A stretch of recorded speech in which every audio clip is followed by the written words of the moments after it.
Hey, what's up, guys? Welcome to Law-Splaining the Interwebs. I am your host, Nick Rekieta of Rekieta Law, a small law firm in central Minnesota. And with me today is my terrific and fantastic guest, Mr. Drexel. What's up, everybody? How's it going, man? I mean, the drive sucked. The fact that I'm wearing shorts. You got these Shorts. You got these little... I'm literally wearing Daisy Dukes. You got these little anti-leg day twigs sticking out. Yeah, it's been... Yeah, this room is hot, though. Oh, yeah, here. Have the... Look, my benevolence. This is reparations. So how come you've never gotten a second fan? Because that would take effort. How come I haven't gotten a... What is going on with this? That feels marginally better. Someone put a... What cable is this? I don't know, man. It's horrible. What I need to do is get like a real fan, not just this little desk fan. You do. Oh, you know, I'm going to give you an update. I'm planning on going to Colombia, land of Escobar, Medellin, Colombia, on Monday. On Monday? Yep. Okay. That's the plan. I need to be there, Nick. Why do you need to be in Colombia? I'm going to study history. Oh, okay. So you're going to be looking at old things.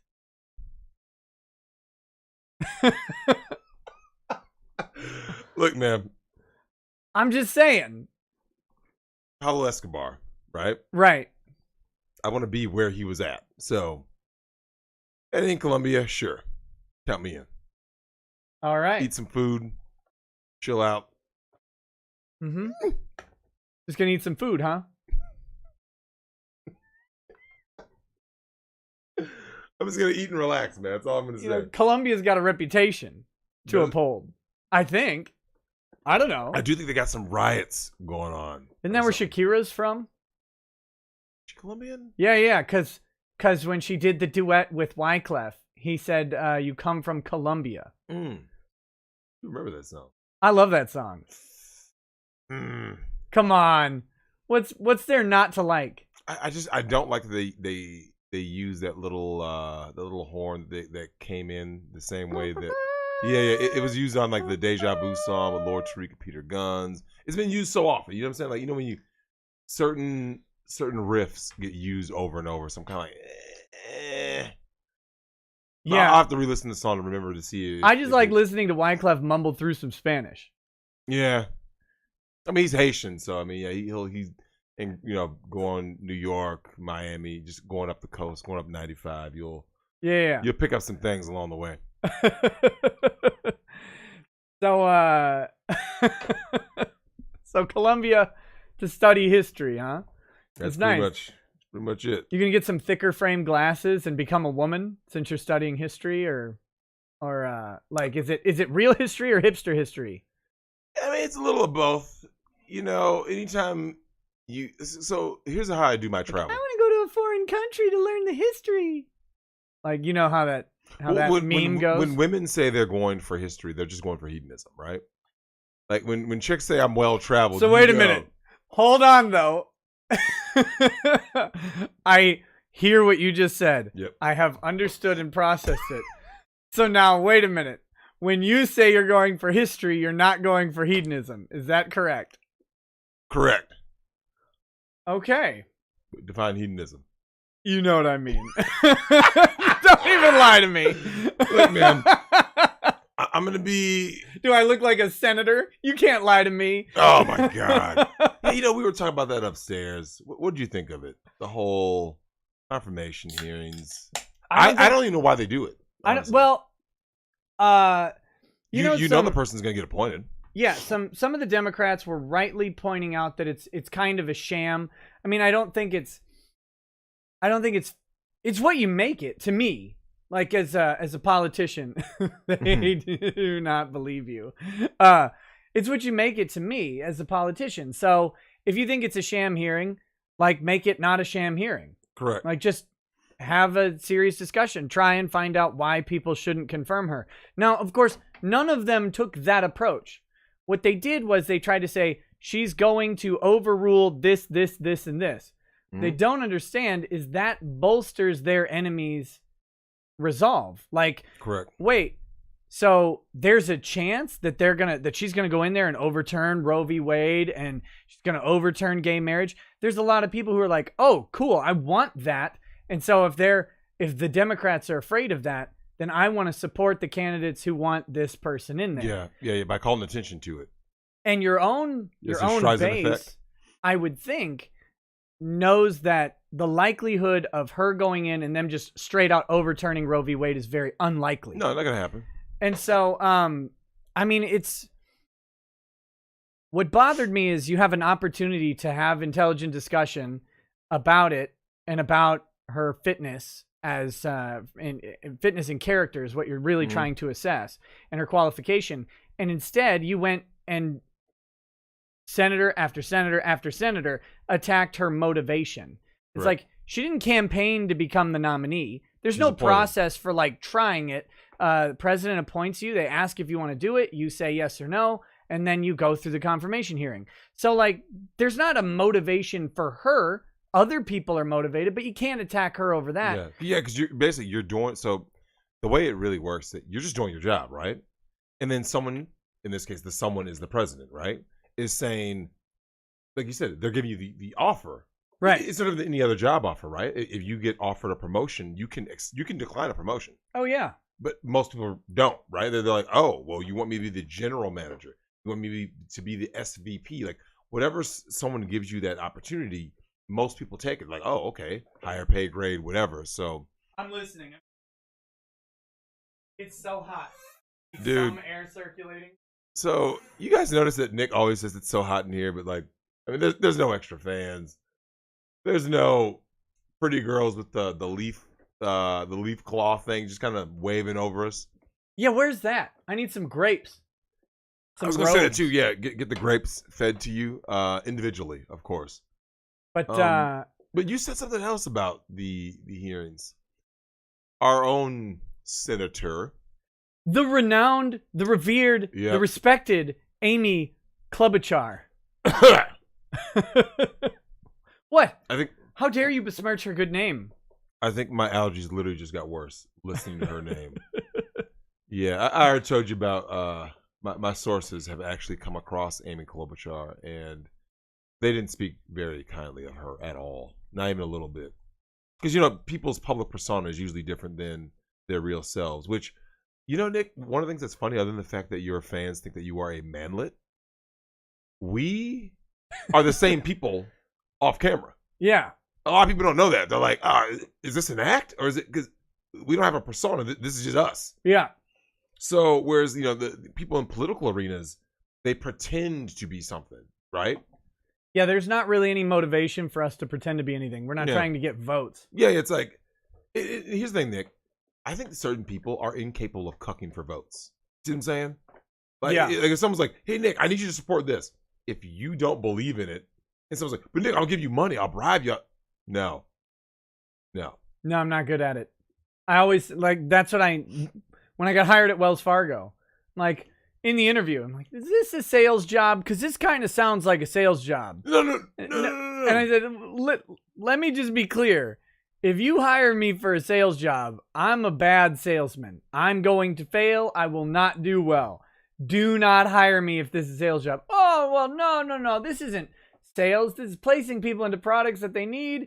And I'm like, listen, if this is a sales job with goals and stuff like that, I will not make them. I won't do it. Don't hire me. Here you go. You're hired. You got what you got? You got the Office Space treatment, right? Yeah. Hey, Peter. Because so by trying to get himself fired, he got promoted, right? Right. And he's like, well, but you can't reward me because I'm telling you to fire me. Yep. That's the kind of attitude we need around here. Look, Nick, wait, what? I mean, wait, what does he say? He spaces out, right? Like, I sit at my desk, I don't know, I space out. What do you mean, space out? And remember, he had to, describe, I mean, Nick, I'm actually doing. And I mean, Nick, everyone in the chat tonight, how many people can say especially if you work in an office, right? Yeah. How often do you space out completely? Like, literally just when someone's like, it's tough to do. There's noise, there's people, there's phones, there's people bothering you. But it can be done. it can be done. It can be done. Back when that movie was made, and it was at like late 90s, I think it was a lot easier because there were fewer distractions, right? Like without the phones and. Now, I mean, when I worked at my last corporate job at Thrivent in downtown, where I was done with my job every day in like 2 hours. Mm-hmm. And then I would just sit there for the other 7. Or I'd take an hour and a half lunch mm-hmm. and I'd just go walk. I'd go to Barnes & Noble and read because I'm literally done before lunchtime. And then I just had to be there. And so they also had a policy, though, like you couldn't use Facebook and stuff like that at work. So you had to just sit there. Now, I don't think any workplace seriously thinks that their employees are not on Facebook and Twitter and Instagram throughout the day. Grindr, maybe. Hey, look, as long as everybody's looking for the D, man, I mean, it doesn't matter. It doesn't matter what side of the D you're on. It matters. I mean, it matters a little bit. It matters a little bit. Damn. Oh, come on. Ginsburg Eagle. Yeah, okay. I saw Fat Andy earlier saying, hey, so I hate the Fat Andy. Fat Amy? Fat Andy. Fat Andy. Oh. Who's Fat Andy? I don't know. I saw it in the chat. Oh. Speaking of fat, something we need to talk about. Is it the vice or the Supreme Court nominee's booty? Did you see the booty shot that they took? Oh, we got to pull that up. Yeah, but is it good or bad? We got to get the rating from you. I don't know. I'm not a booty expert. I am, though. You're the booty warrior. I mean, look, I am an ass connoisseur, man. Let's see. I don't know, even like my Google searches have just it's not going to be good. Someone posted on Twitter. I'm trying to find it on. Killing me, man. Maybe I got to turn off safe search or whatever. You have that on? No, It's a joke. I was about to say, because I mean, my searches are all bareback, man. I just go in raw dog on the search engine. Whatever it pulls up, man. If I get burned, Nick, I get burned.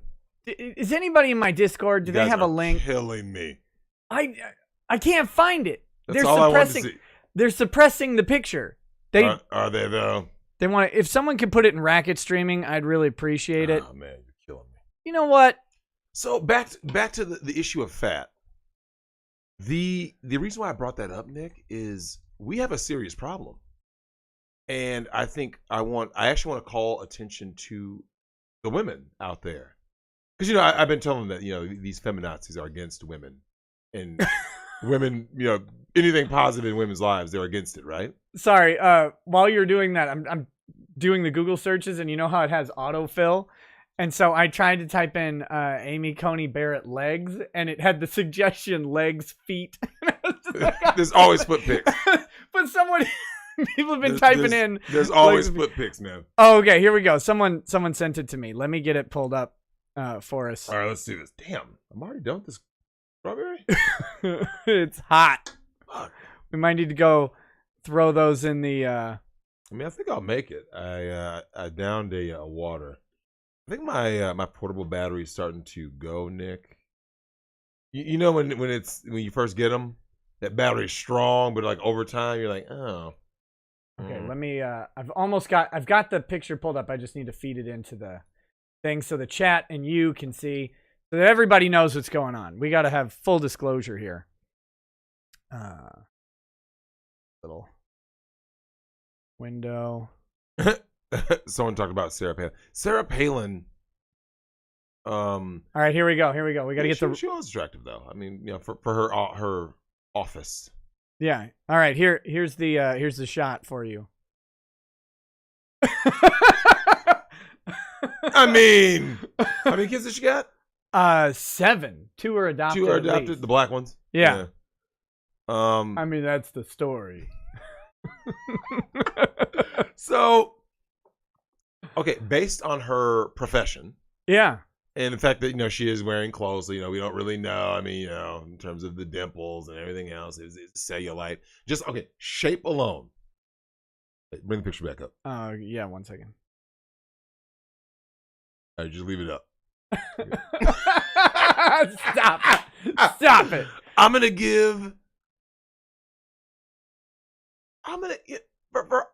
gonna say she's a strong 8. That's an 8 out of 10 ass, I think. There you go. For the fact that she is whatever age. We've had many requests for your input on this. So She's shapely. Yeah. She's supple. Right. It's way a better supple than ass. Ginsburg. Which is just like a skeletal pelvis or whatever with skin draped over it. So put it back up. I need to finish rating it. Look, man. Is she 48? No. She does. She looks good. I think she, like I said, you have to always base a rating off of context, right? Factors. Like, so if someone says a 21-year-old, well, obviously you have a different scale. Right.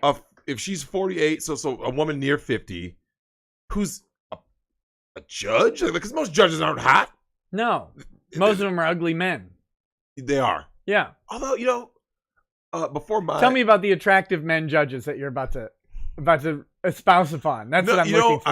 Here's what's crazy. I actually had a reasonably attractive female judge, right? Okay. When I was going through the family court fuckery, right? Yeah. I only saw her once, and it was at it was one of those bullshit hearings where you agree. Did she go, I have to recuse myself? It was wild. She was there for that hearing, right? I kid you not, Nick. I drove all the way up there, right? So it was a 3-hour drive. I get to the courtroom. It's me, the ex. I can't remember if she had her attorney there or not. No joke. This was the extent of the hearing. Yeah. Oh, well, lots of couples, they end up having a resolution with the guardian ad litem people. Is that something you guys like to do? Yes. Yeah. Okay. Well, we'll mail in the mail. Adjourned. Nick. Yep. You know what I'm talking about, don't you? Yep. I was like, I just drove 3 fucking hours. So, Nick. Could we have done this by a phone call? Can we do this by phone call? Like, I'm just saying. I kid you not, Nick. I just did this. Got in the car, left the courtroom, turned around, drove 3 hours back home.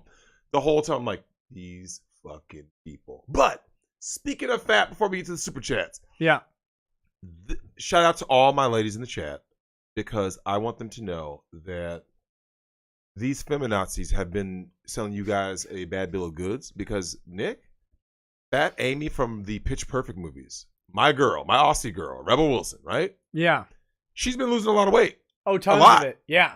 But have you seen the reaction to her weight loss? Similar to Adele? Mad. Yeah, they're Tell me why they're mad, Nick. Because it's an acknowledgement that fat is not okay. It's an acknowledgement that you look better when you're not fat. And they're fat. The people complaining.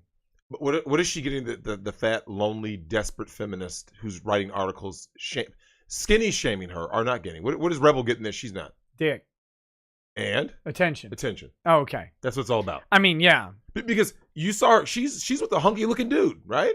I don't know. They were on Yellow Flash. I think you met him, right? Yeah. Yeah. So Yellow Flash did it. I know his secret identity. So shout out to Yellow Flash. I like his content, and he made a video about it, and I was like, it goes to show you, like, when you see, especially when women who are in the public eye, and they do better for themselves, right?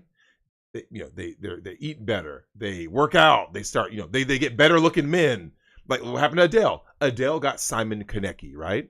Sure. Adele today can get a better looking man than Simon Konecki. I don't know who Simon Konecki is. The now ex-husband. Yeah, I believe you. But he like a troll. Literally. Oh, sure. Yeah. So Adele can do better than a troll now. You see what I'm saying? Because she's no longer the fat chick from England. Right. She's now the skinnier chick from England. She's now the moderately sized chick. Moderately sized chick from England. No, she does look better though. She, you know what? I'm not gonna lie. I think Adele needed a middle ground because she looks a little too weird looking right now. It might just be that it's dramatic. Yeah, it could be. When you go she from looks weird to me. When you go from real big to like real little. Does she look sick to you? She looks sick to me in those pictures where she was like with some like African villagers or something. The broad looks sick. All the African villagers look fat. Yeah, damn. No. You need to put on weight. Oh shit. No, I don't know. I haven't really studied Adele's pictures that much. I saw little bits about it, but Ardell LaCroix is right. Her face looks like roadkill. I'm serious, man. Her face. So her body looks right. It's the face. Now remember, she gets all the best surgery. Did you see Jessica Simpson's thirst traps? wait, what? Yeah. Just look up I'm sure if you just Google Jessica Simpson, there's an article that says, and pull up her recent She pictures. was looking terrible last time I saw her. She did look extra terrible. However, you guys in the chat need to see what Jessica Simpson looked like now with the thirst traps. Now, whoa! right? Sorry. Did it pop up? Yeah, hold on. Oh yeah, man, you guys. You guys need to see this, man. Oh, hold on. Somebody, oh my man said the Ethiopian diet. Yeah. I need the picture. The picture changed. Wait, what? Hold on. I'm working. It's an article. Yeah. Look up. I don't know, Jessica Simpson. Yeah, quarantine, no pants. Then that's how I remember these keywords in the article, but I remember them. Hold on. Yeah. I got her Instagram picture up here. This is what I think you're talking about. All right. Is it better to come on? Hold on. I'm getting it. This takes some finagling. I'm so hot, man. This picture? Yeah. And then there's another one where she's like in a yoga pose. So yeah, there was another one, and it was just a second. No, Jessica, I'm telling you, like, I get like, so myself and one of your subscribers was talking about this, but she has the money to do this. You see what I'm saying? Yeah. Most women, when they get to be big, horrendous looking Jessica, that's it. They never lose the baby weight or whatever the weight is, the octuplet weight. Here we go. Yeah. And plus, she's like really tiny, right? I don't think she's 5 feet tall. She's real short. Like tiny, yeah. So, all the girls of her era, like the Britney Spears and stuff, they're all like Shakira, 5'4" they're short. all tiny. Shakira's like 4'9" or something. Same with Aguilera was like 4'8". She's like 900 pounds now. Yeah, have you seen her? I was like, oh my god! But look. But all I'm saying is this though, Nick. But there was another picture that they didn't like when the article first pulled up. It was like it was just a focus on the can situation. Of course. And they looked way bigger than they did in either of those pictures. It was comical looking. But Nick, she's looking great, right? Yeah. Look, I'm happy for her. Wait. I don't think the thirst trap is necessary. I got to show you the before. Oh, wait. Oh, that's right. We got to show you the before picture so the chat knows. So the chat can understand what we're talking about. This is the, we'll pull up. Yeah, you guys really got to see the before pic, man. I mean, I don't want to see it because, You already know what's coming. Oh, God. I have this feeling I know which one you're going to pull up. All right, so here we go. Here's the, this is the after. Okay, that's the after. Yep. All right.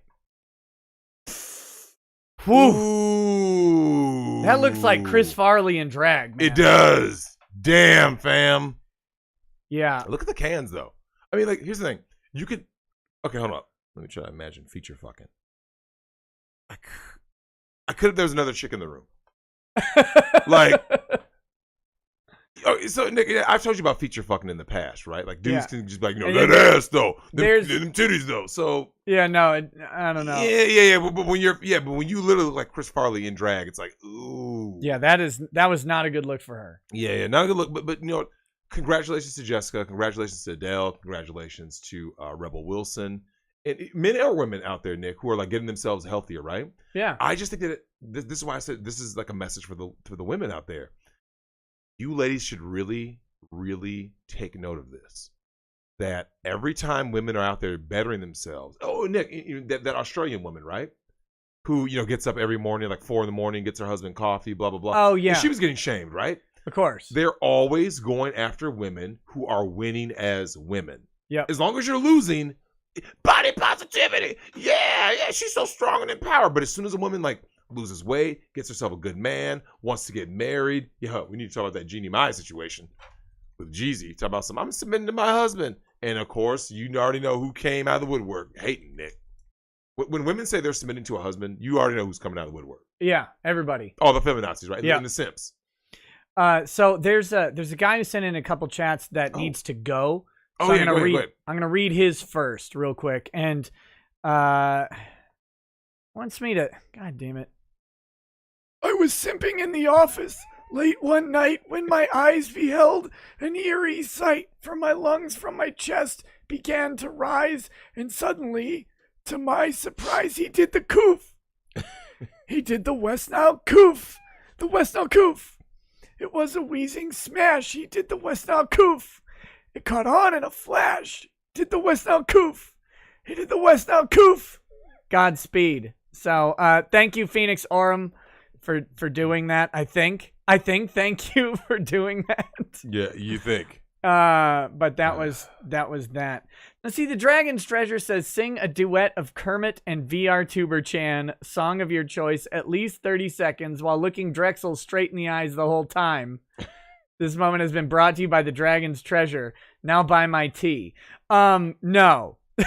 I don't know how I'm supposed to sing a duet as two different voices.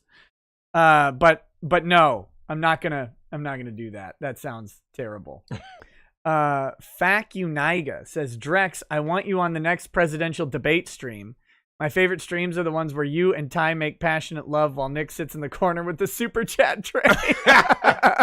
Yeah, here's what's crazy. So, did you just say crazy? I was about to say crazy and say it's another word, and yeah, it just all came out wrong. Are you 9? Yeah. That was crazy. That was crazy.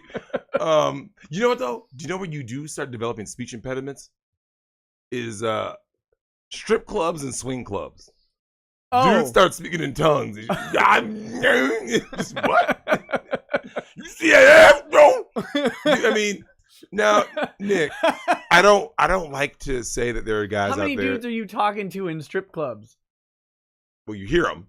Yeah, I guess. You and I talk about this. Strip clubs are very, very disturbing places. They're the most depressing places on They're very earth. Depressing, right? Like you watch in a movie or TV show, they go to strip clubs. It's never like that. It's like a party.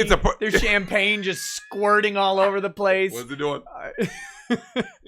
Erupting. There are eruptions. There are, the women are all gorgeous. All of them. They can all dance. And then you go to a real strip club, and it's like the girl goes up, she walks around the pole, she goes like, oh, this is my 8th dance this hour. Yeah. I'll lay down, I'll do the legs up and kind of jiggle them around a little bit. Then I'll get up and I'll bend over, and then I'm going to walk off the stage after I collect my $8 because it's a Tuesday. Yep. And then they're done. It is and everybody there, like the lights are low and everybody's just sitting there like this, like all the dudes. And nobody looks happy. It's funny you say that. So the times I've been literally dragged to strip clubs was at the behest of females, ironically enough. And so I will admit this. I don't know if you noticed this, Nick. The women were excited. Every right? strip club I've ever attended, I've had females with me. So, but to be clear, who was the most excited? The women usually. The females, like. Yeah. Well, except when we went with the Dick Show crew and Crippled Jesus was there. Crippled Jesus got so many lap dances, and everybody was buying him lap dances. It was great. And his mom was there, and it was even better. Oh. It was so fantastic. He went his mom to a strip club? She was with him at the show, and so at the Dick Show. Okay. And so we like a whole crew of people. This is a preview, like pre-show. Oh. Okay. We went out the night before, went to a bar where everybody meets up, has some drinks, and then we all migrated to the strip club downtown Minneapolis. We went to the Spearmint Rhino. It was so depressing. And then, like Dick negotiated forever to get us all in there because they didn't want to let us all in. Why's that? Too many people.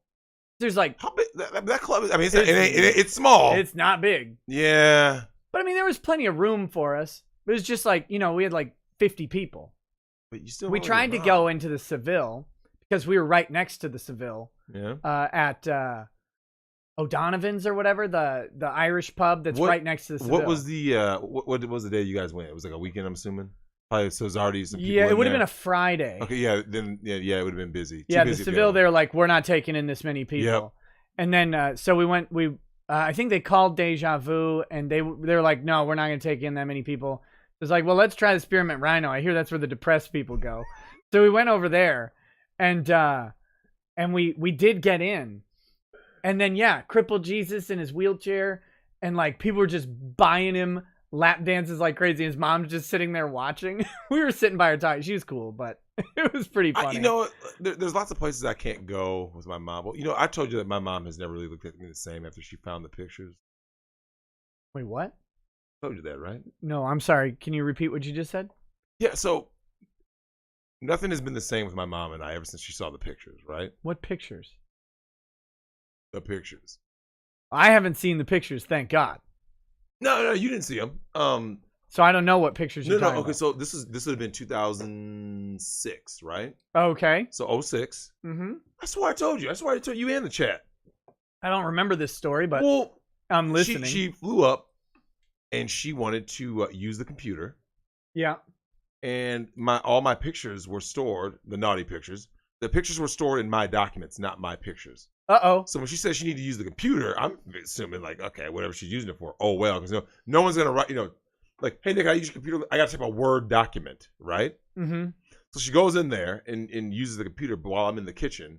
Let me open my documents. And I hear the, Drexel, get your black ass in here. Mom, I'm like 25. Yeah, right? And I'm like, is she serious? So when I walked in. Wait, hold on. The internet is slowed down. Okay, we're too spicy for YouTube? Don't worry, we're back. We're coming back. Oh damn! Refresh.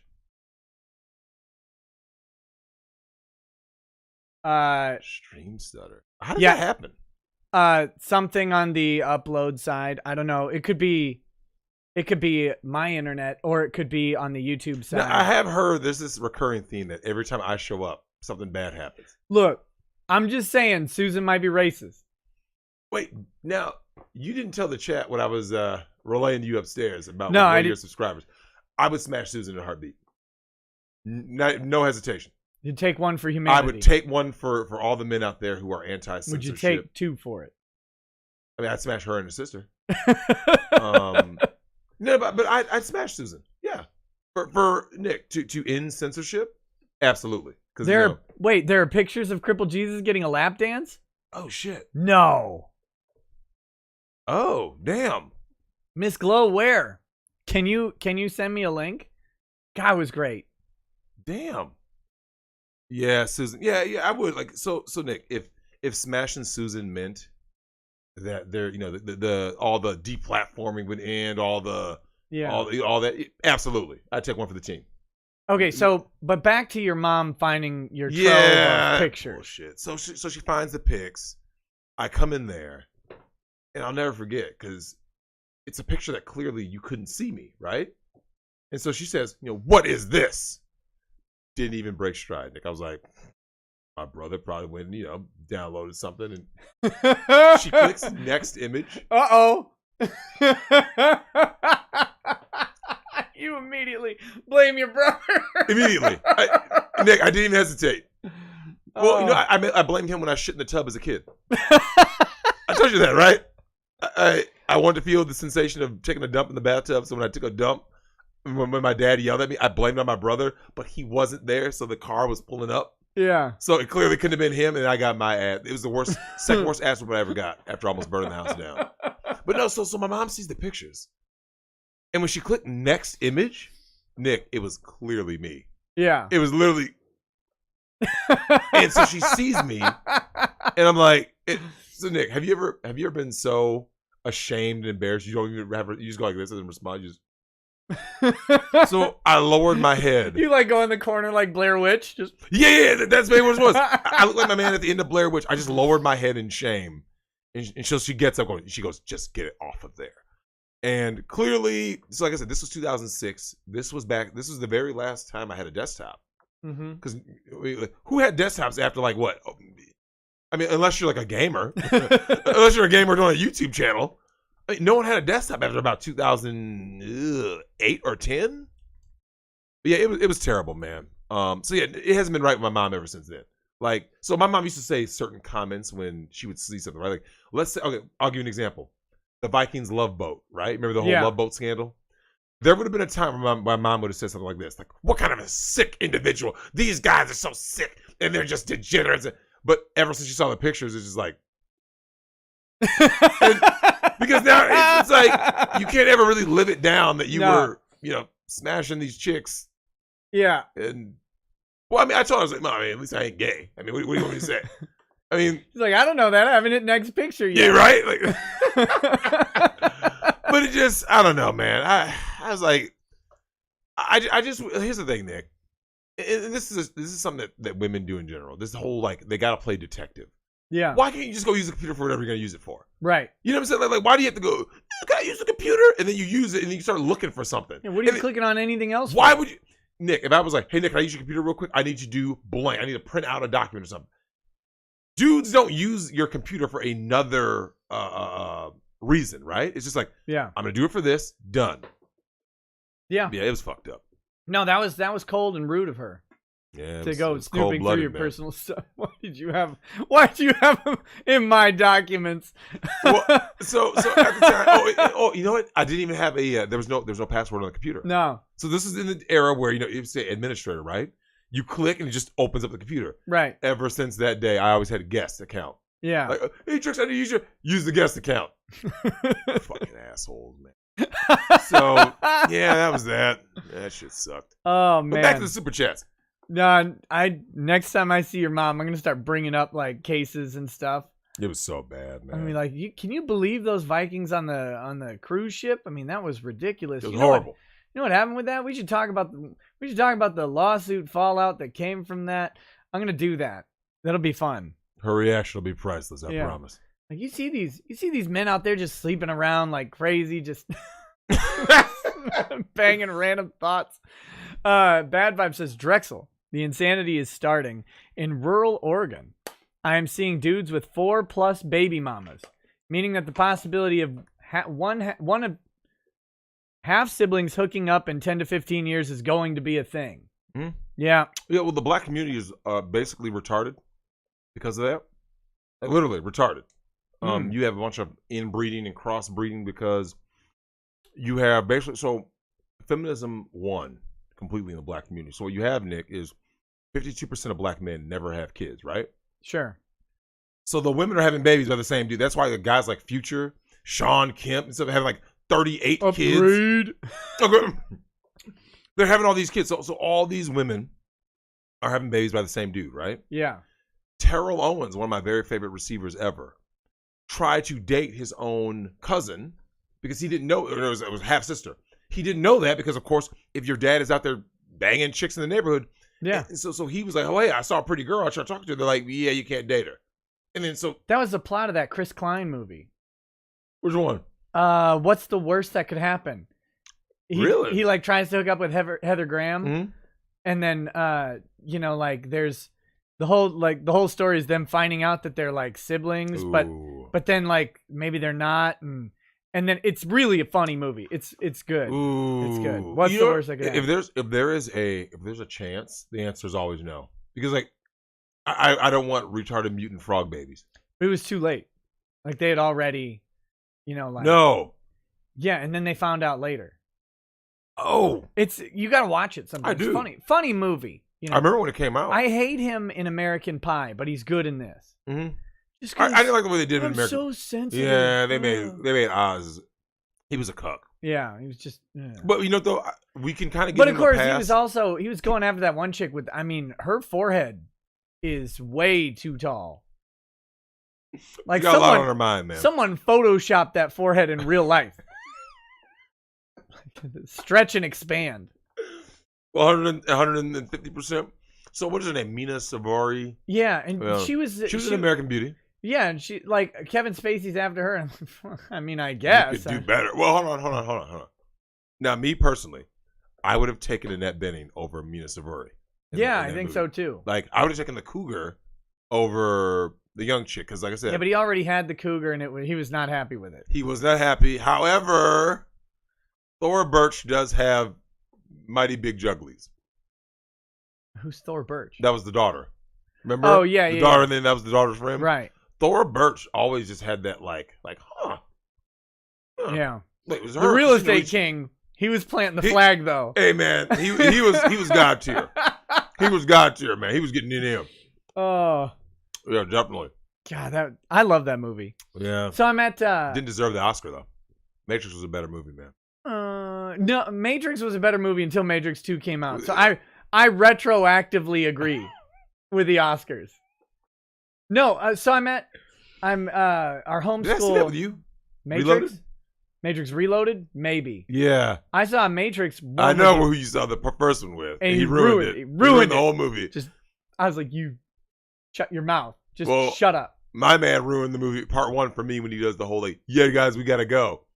Like he told us that before the movie, and I thought we thought he was joking, but he had to like go.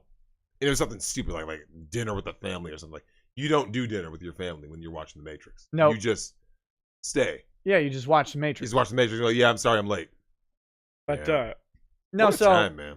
So homeschool has started up, and I'm not teaching at our co-op this year because all the classes are reduced because of coronavirus, right? Mm-hmm.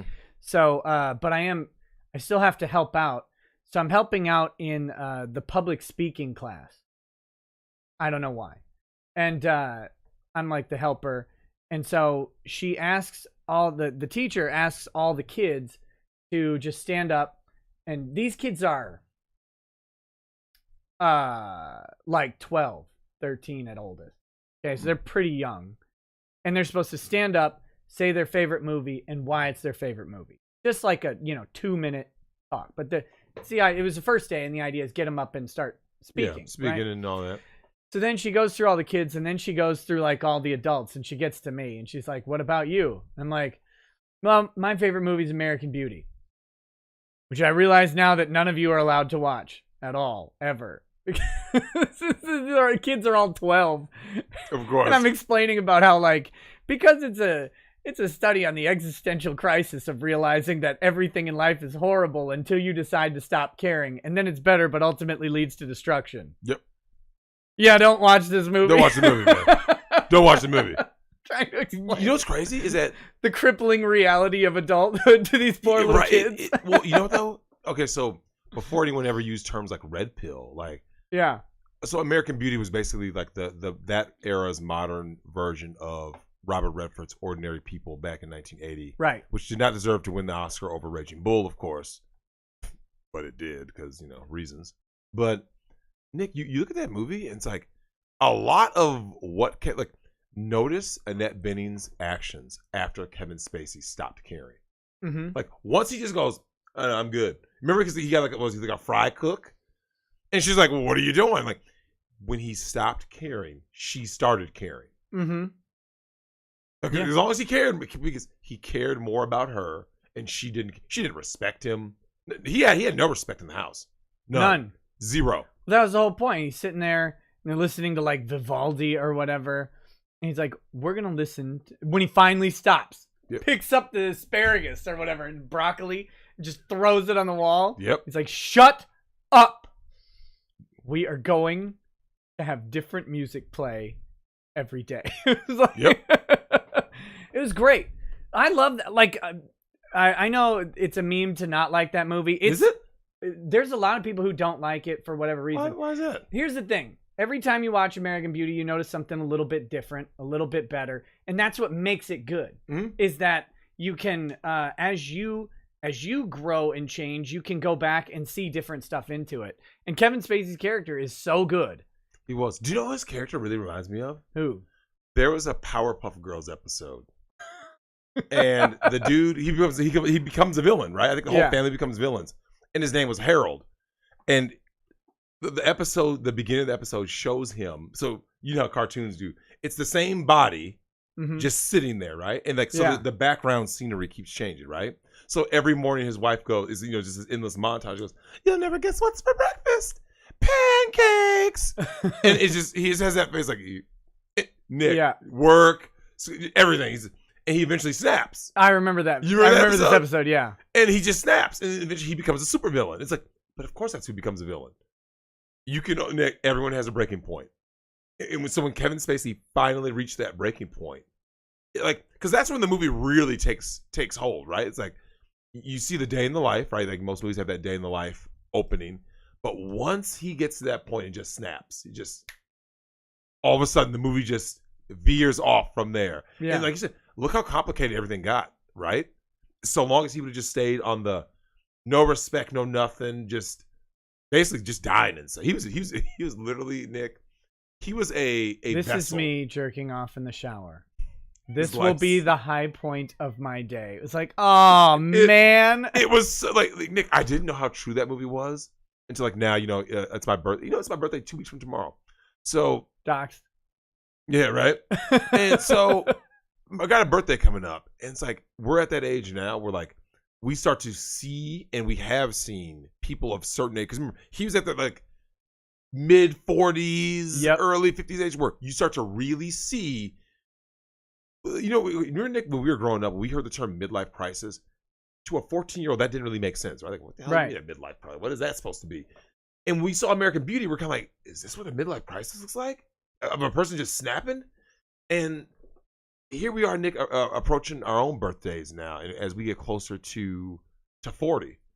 And we're starting to see a lot of the stuff that we saw in that movie. It's like when dudes say like the highlight of their day. Nick, do you remember the movie Knocked Up?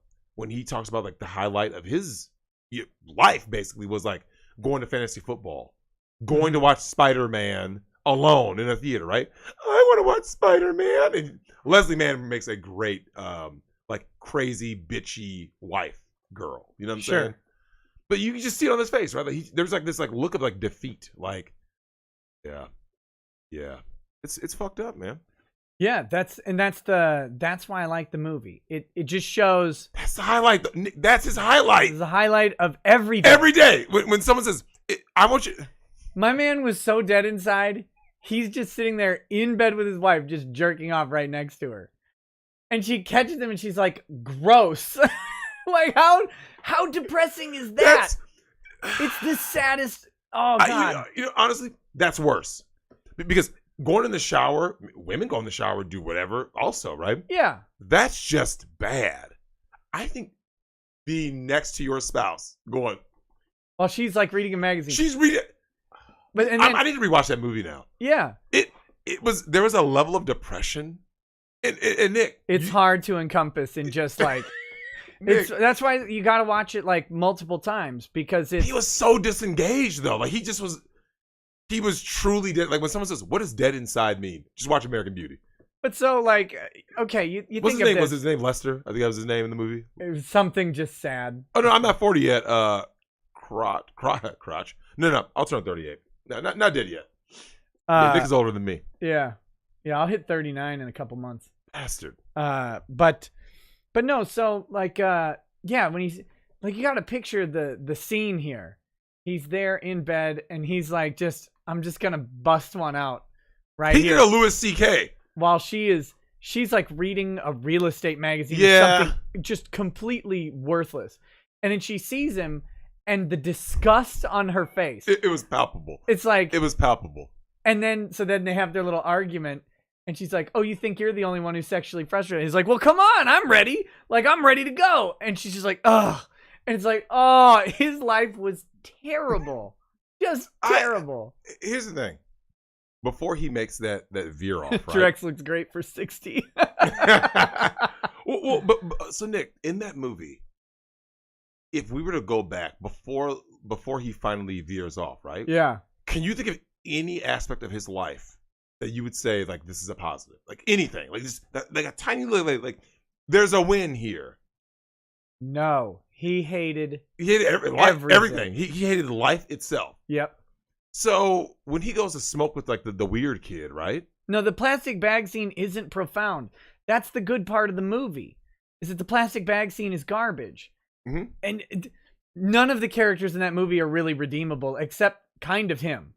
And his redemption is to die. Well, his girlfriend was, or not say his girlfriend, I'm gonna say his daughter was kind of okay. Like, yeah, she's just kind of there. But the weird kid, like his life was destroyed, and he's like, it's the most beautiful thing I've ever seen. And everybody watching it is going, it's a stupid bag flying around. Mm-hmm. Like you're just an idiot. Mm-hmm. That's okay. You're not supposed to actually think it's the most beautiful thing ever. Correct.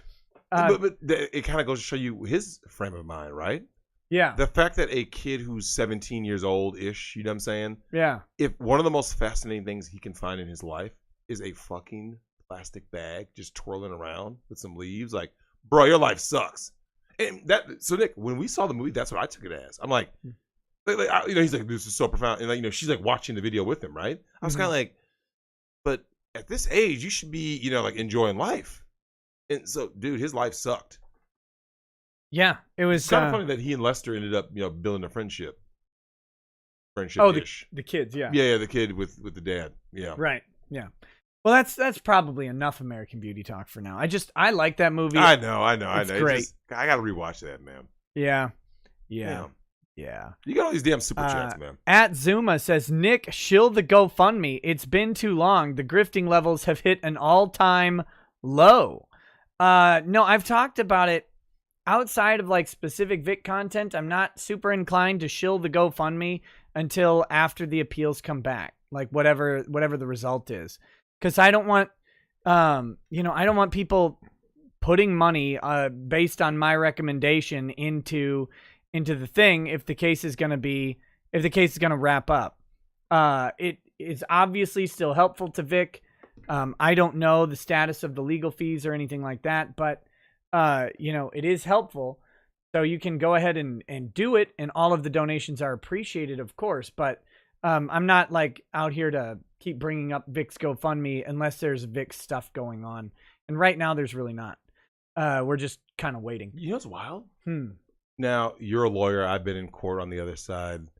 I don't think a lot of people know how long court. Like, when like, let's say it's Casey Anthony, right? When they're like, yeah. Casey Anthony on trial for murdering her kid. But, bro, when was she actually arrested, though, Nick? Like 4 years earlier. Like, yep. It takes forever to be stuck in court. Oh, it's awful. Yeah, it was a mess.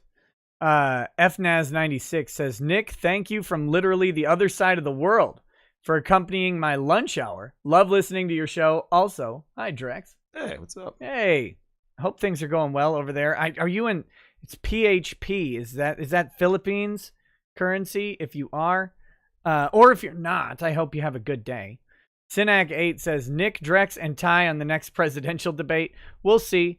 Synac8 also says, Drex, if you're not gay, then did you a picture of your brother's naked body? I know you simply blame him on instinct, but that brings up more questions. No. You weren't saying that you had a picture of your brother's naked body. No. So in the image, you could tell it was a black dude with two white chicks, right? Okay. You just couldn't see the face of the dude. Mm-hmm. So my mom was like, "What is this?" I didn't hesitate. You always blame your brother, right? I don't know. I don't. Well, you don't have a brother, but yeah. That's what you do. Everyone knows you always blame your brother. So right. I don't know. You probably wouldn't just downloaded something and click. That's how it happens. So once she clicks the next image, now I can't lie because it's clearly my face. Yeah. Face full of booty. Eating groceries all day. You know what, man? That was a good year. I'm not gonna lie. That was a good year. Mm-hmm. Mm-hmm. That wasn't bad. 2006 wasn't bad, man. 2006. That was a terrible year for me. Was it? Yeah, that was my Wells Fargo year. Oh yeah. God, I hated everything about it. That did suck. Someone says, when is your birthday? I want to send you a BBW white woman to pancake your chest. Yeah, so you were just never mind. I'm not gonna do that. That's disrespectful. Oh, what, BBWs? No, I was gonna say you were making an Oreo. That's all. Is that a thing? What the hell's an Oreo? With the chocolate in the center and the golden Oreo outside. Have you never had an Oreo? Yeah, that's a thing. That's what they used to call them when they first came out, because Oreos were the two crappy, like they're not chocolate, but the dark cookies and then the white cream. Yeah. And then they came out with the Oreos, which had the chocolate cream in the middle and the golden Oreos on the outside. This is before they even came up with golden Oreos. I was gonna say. Yeah. So when we were in college, you got the golden creams. Yeah, you were like, I think I like these better, and I was kind of like, eh. I do. They are better. They're better than a regular Oreo. Really? Yep. So which one would you rather have with milk? The golden Oreos. So you dip white Oreos, white milk. I'm a white supremacist. What can I say? Oh. Do you Do you denounce white supremacy? Will you denounce white supremacy, Drexel? I've denounced everything. I've denounced everything. Will you denounce white supremacy though? I need you to do it. I need you to do it, Nick. I just did. It's great, man. He doesn't troll. Honestly, I don't think Trump trolls the media enough. To be honest with you, think about it. I don't know how much more trolling he could do. Well, his Rocky IV picture was enough. He had a Rocky IV picture. You didn't know about the Google Trump Rocky IV. But did he do it? Yeah, it was actually him. Did he retweet it at least? Yeah, it was actually him. Wait, it was Rocky 3 or 4? Oh, just the picture. Yeah. I mean, complete trolling, man. It's great. I love how mad it makes everybody. Yeah, someone did So here's the story. Trump's Rocky tweet has inspired some great replies, and it's they've got him photoshopped onto Butterbean. It's kind of funny, but it's like that's not a great reply because his meme destroyed you to the point where now you're trying to like overcome it with yours. Correct. And it's not working. Yeah, man. Just like I don't think. Also, Butterbean hits like a train. Yeah. Speaking of which, the KO. Who? You heard about the KO, right? No. Who got KO'd? I can't pronounce his name. Dude, is it the latest UFC? What is Nugeminumnov or something? It's these names have gotten so hard to pronounce, but so my man caught the leg kick, right? Okay. Catches it. Now normally when you catch a kick in Muay Thai, what do they teach you to do, Nick? You throw something, right? Yeah. Throw a kick. He doesn't. He just holds the leg? Holds the leg, holds the foot, right? My man jumps back around, like he goes like this. Out cold, man. Oh, that's someone in the chat's gonna remember what the hell? Yeah, the Tekken KO. Yeah, it's so brutal. Like when I say like, dude is literally lights out. Like I'm talking. Yeah, like, who was it? Roll back. Yeah. Some of the guys in the chat. Yeah. He has one of these damn names. These guys' names have gotten out of control. Yeah, like the top. I don't even know who they are anymore. Yeah. Because I stopped following UFC a while back. Dude went out like a light. It was so Nick. It hit so hard. It was like, oh shit. Does anybody know this? Oh, Joaquin Buckley. Yeah. So yeah. The other guy's name. Yeah. Joaquin Buckley was the. He's the guy who actually knocked the guy out. Sagat. We're going back to Street Fighter. God, fuck, I miss Street Fighter, man. Oh man. Oh, you saw it? I see his eyes rolling back. Oh, it was so brutal, man. It's just a picture. Let me see if I can find the. It's literally like 3 seconds. Like yeah. Pop. I'm looking for it real quick. Oh, it's beautiful. The Horang. Who said that? Yeah, Fran. Oh God, that brings me back to all the Tekken 3 days, man. Nick, that Tekken crew, man. It warms my soul, man. Thoughts of that era, a bygone era. The arcade era is gone. Friendships have kind of gone. A lot of shit's gotten gone, man. It's all. It's especially weird during COVID, but it was before that. Yeah. Okay. Just look up UFC spin kick KO. No, I've got it. Oh, it's glorious. Here we go. Let me pull it up here. Oh, yeah. All right, you ready? Oh, this is beautiful. I don't have any audio coming through, so. Oh! I'm going to show it from the other angle. Catch.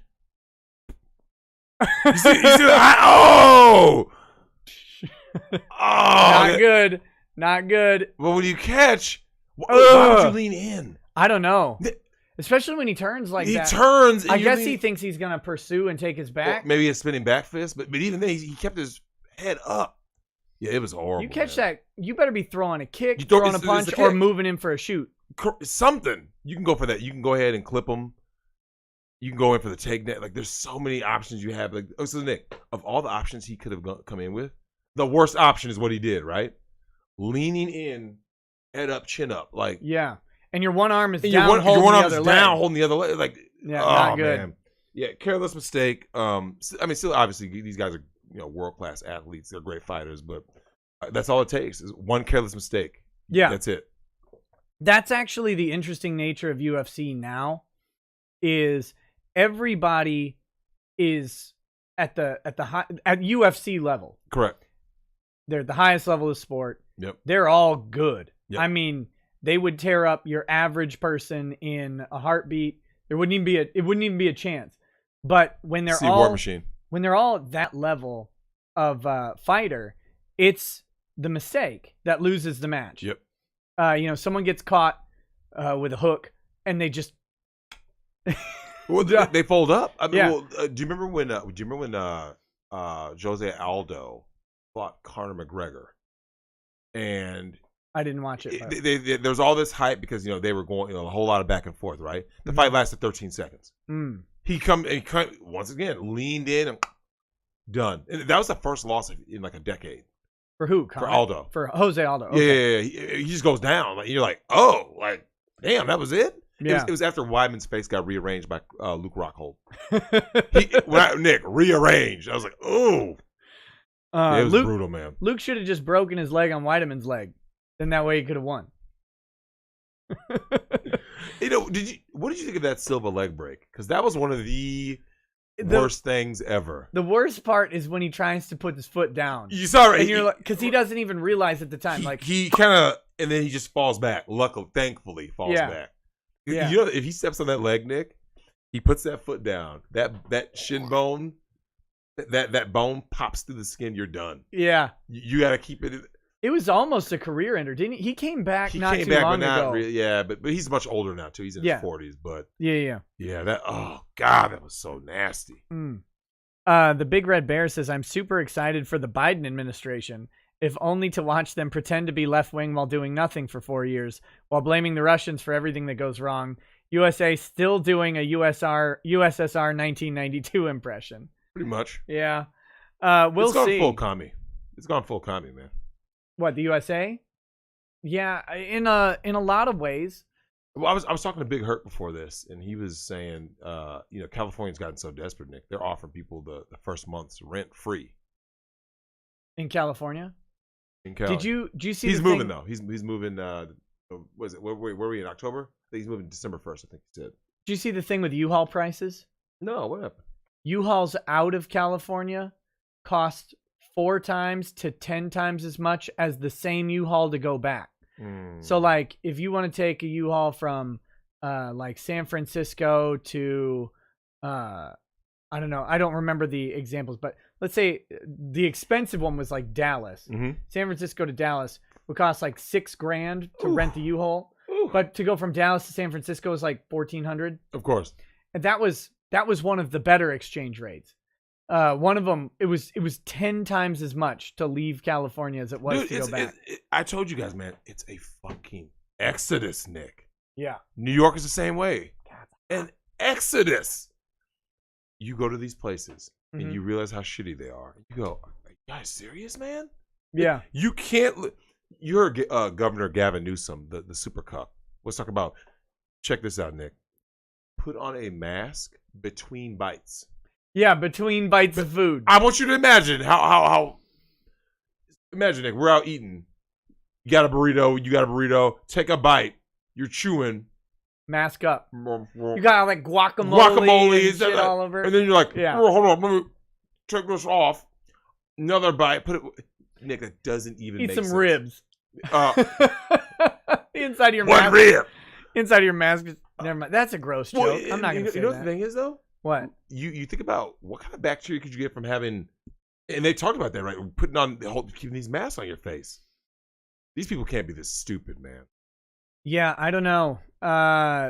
It's getting out of hand, and nobody.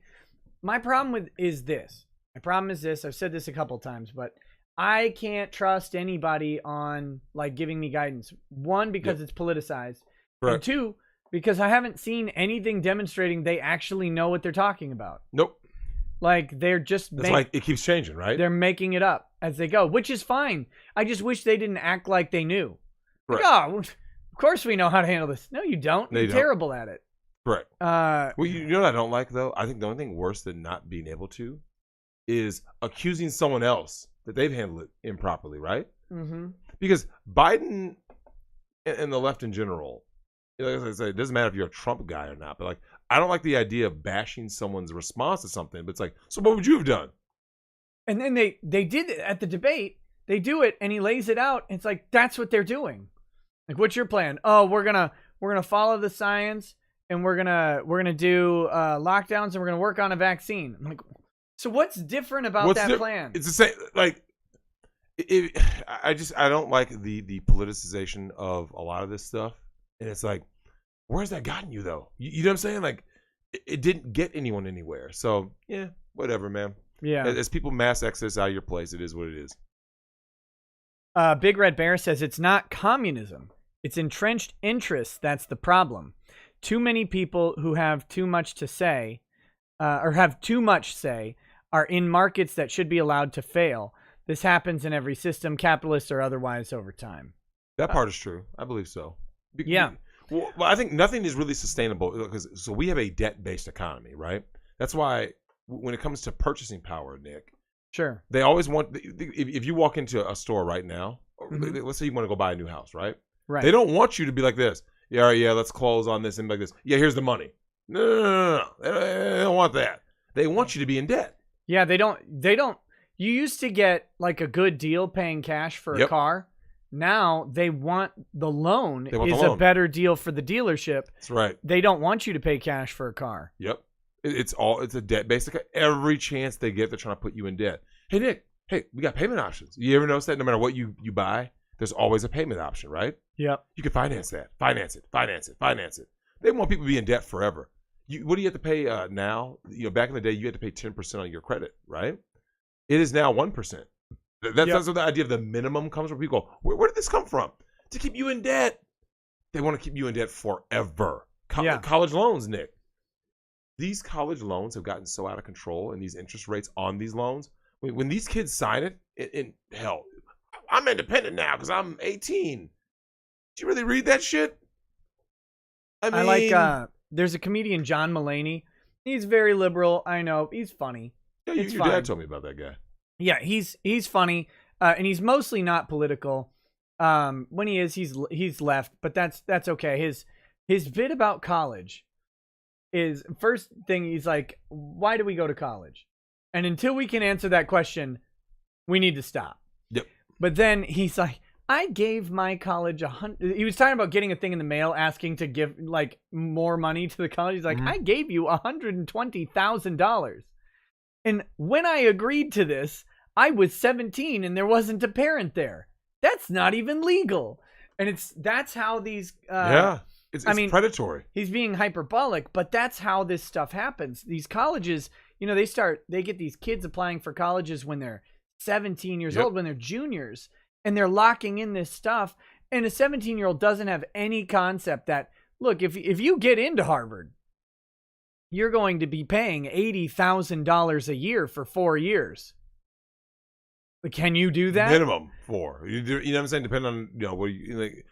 You know what I find funny is how many times that these guys, these Ivy League guys, have dropped out and started their own business and succeeded far more, right? Like, there are people. They did a special about that. It was like a 60 Minutes kind of thing years ago, and it was like following the path of 2 Harvard students, right? One was a dropout who ended up becoming like a tech millionaire or billionaire, right? Right. You know what the other one did? And it was a woman, of course. She was a teacher. How do you think that worked out for her, Nick? She went to an Ivy League to become a teacher? To become a teacher. Just put your head in a lawnmower. There's no purpose. Sinister style. You can be a teacher from community colleges. You can be a teacher from any liberal arts college. They all have an education department. Yep. Go do it. And if you have a Harvard degree and you're going to be a teacher, you better be a private teacher for Warren Buffett's you can be a tutor. Mistress or whatever. Absolutely. Yeah. There's no reason. So I've got a article that I want to kind of go through. Are we going over that one article tonight? Which one? The article. The UK article. The one you sent me. My man's not getting any. I told you I refused to read it because I wanted to see. I wanted to actually do it on the stream. we can. Because that dude is the worst, man. We can do that in a little bit. It's blatant cuckoldry. I wanted to go through this. This one involves gaming. Oh, nice. Let me zoom in. Okay, here we go.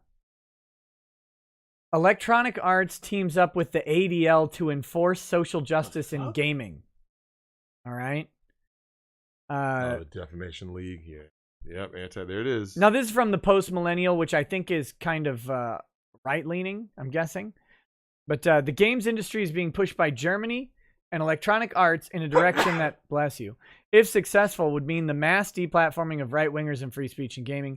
The Anti-Defamation League and the big names in Silicon Valley have already signed on to similar projects in the U.S., all of which, if successful, will mean the inevitable control of gaining, I think he means gaming, by the woke. Starts with Germany. Martin Lorber, Electronic Arts Public Relations Director for German-speaking countries, announced in April a dual project between itself, the German government, and two new organizations, Good Gaming, Well Played Democracy, and Keinen Pixel den Faschisten, No Pixels for Fascists. Wow. Their stated goal is to make sure gamers do not become radicalized into neo-Nazis. Is this happening? Like, is That's literally what it is. some like helpless kid is walking by an Xbox and he's like, "Oh, this is cool. I'm gonna play Mortal Kombat." Like, is that what's going on? Like, 99999. gas, gas, gas. Oh my god. Press Y to gas. Like, what is that? You know what, Nick? I want it to happen. Honestly, I do. Yeah. I'm not just like saying that. I actually want it to happen. Yeah. Wait, you want this to happen? Like All of it. the ADL thing, or All of it. You want the Nazis, or you want the I want counter all Nazis? of this shit to collapse on itself, right? Okay. Because here's the thing: the only people who are really responsible for everything that we've seen in gaming are the consumers, not the companies, not Anita Sarkeesian, not Neil Cuckman. Nick, what if someone went like this? Hey, Nick, watch this. Hey, you hate microtransactions, right? Yeah. Everyone says they hate microtransactions, right? Yeah. So why are people still don't know? I don't know. So, but if they didn't do them, what would happen? They'd presumably go away. They go away. But you have to get everybody to not do them. So you only need 80% of people to be us, right? I didn't buy The Last of Us 2. I did not rent The Last of Us. I didn't give Naughty Dog my money, right? Right. So you're always gonna have X amount of people who are gonna say, who are, whether they're part of the culture war or they see the product being displayed. Like, but there's some people out there who've spent like $40,000 on microtransactions. Bug game, dude. Bug credit card mechanics. Hold on, but let me ask you this.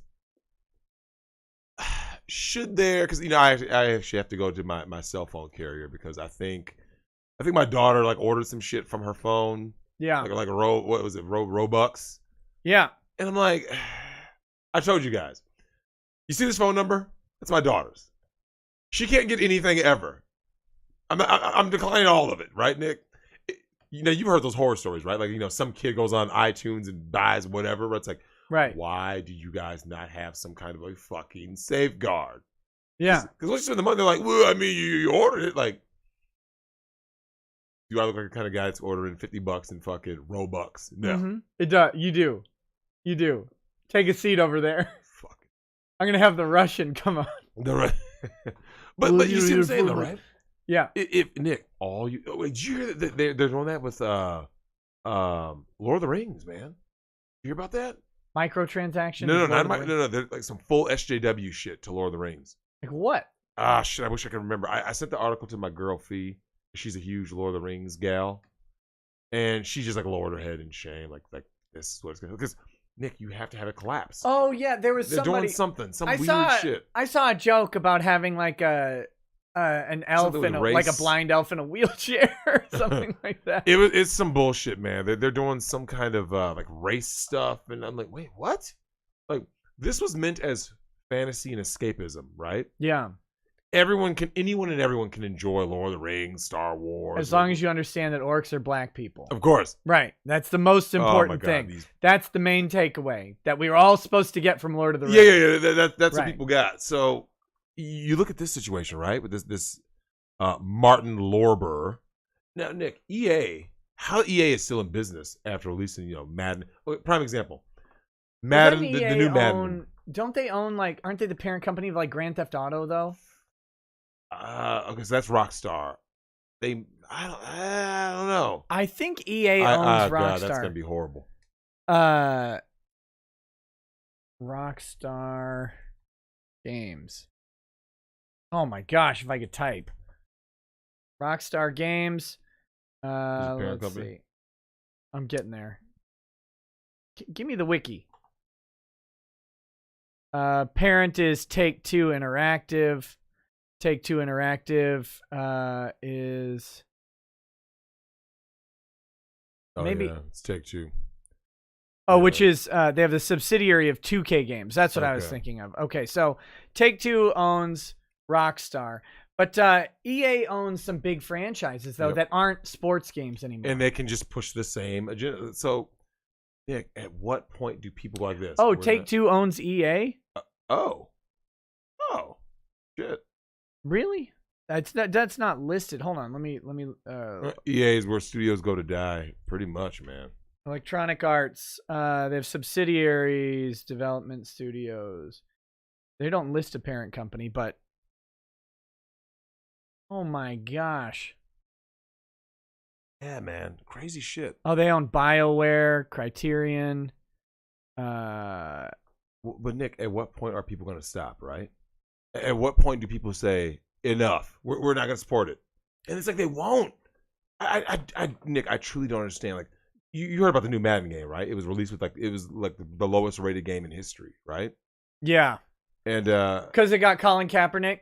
Oh, it went full on. Like it was like a combination of garbage and wokeness, right? And Nick, why are you buying it? Like that's my question to these people. Stop buying it. Like why?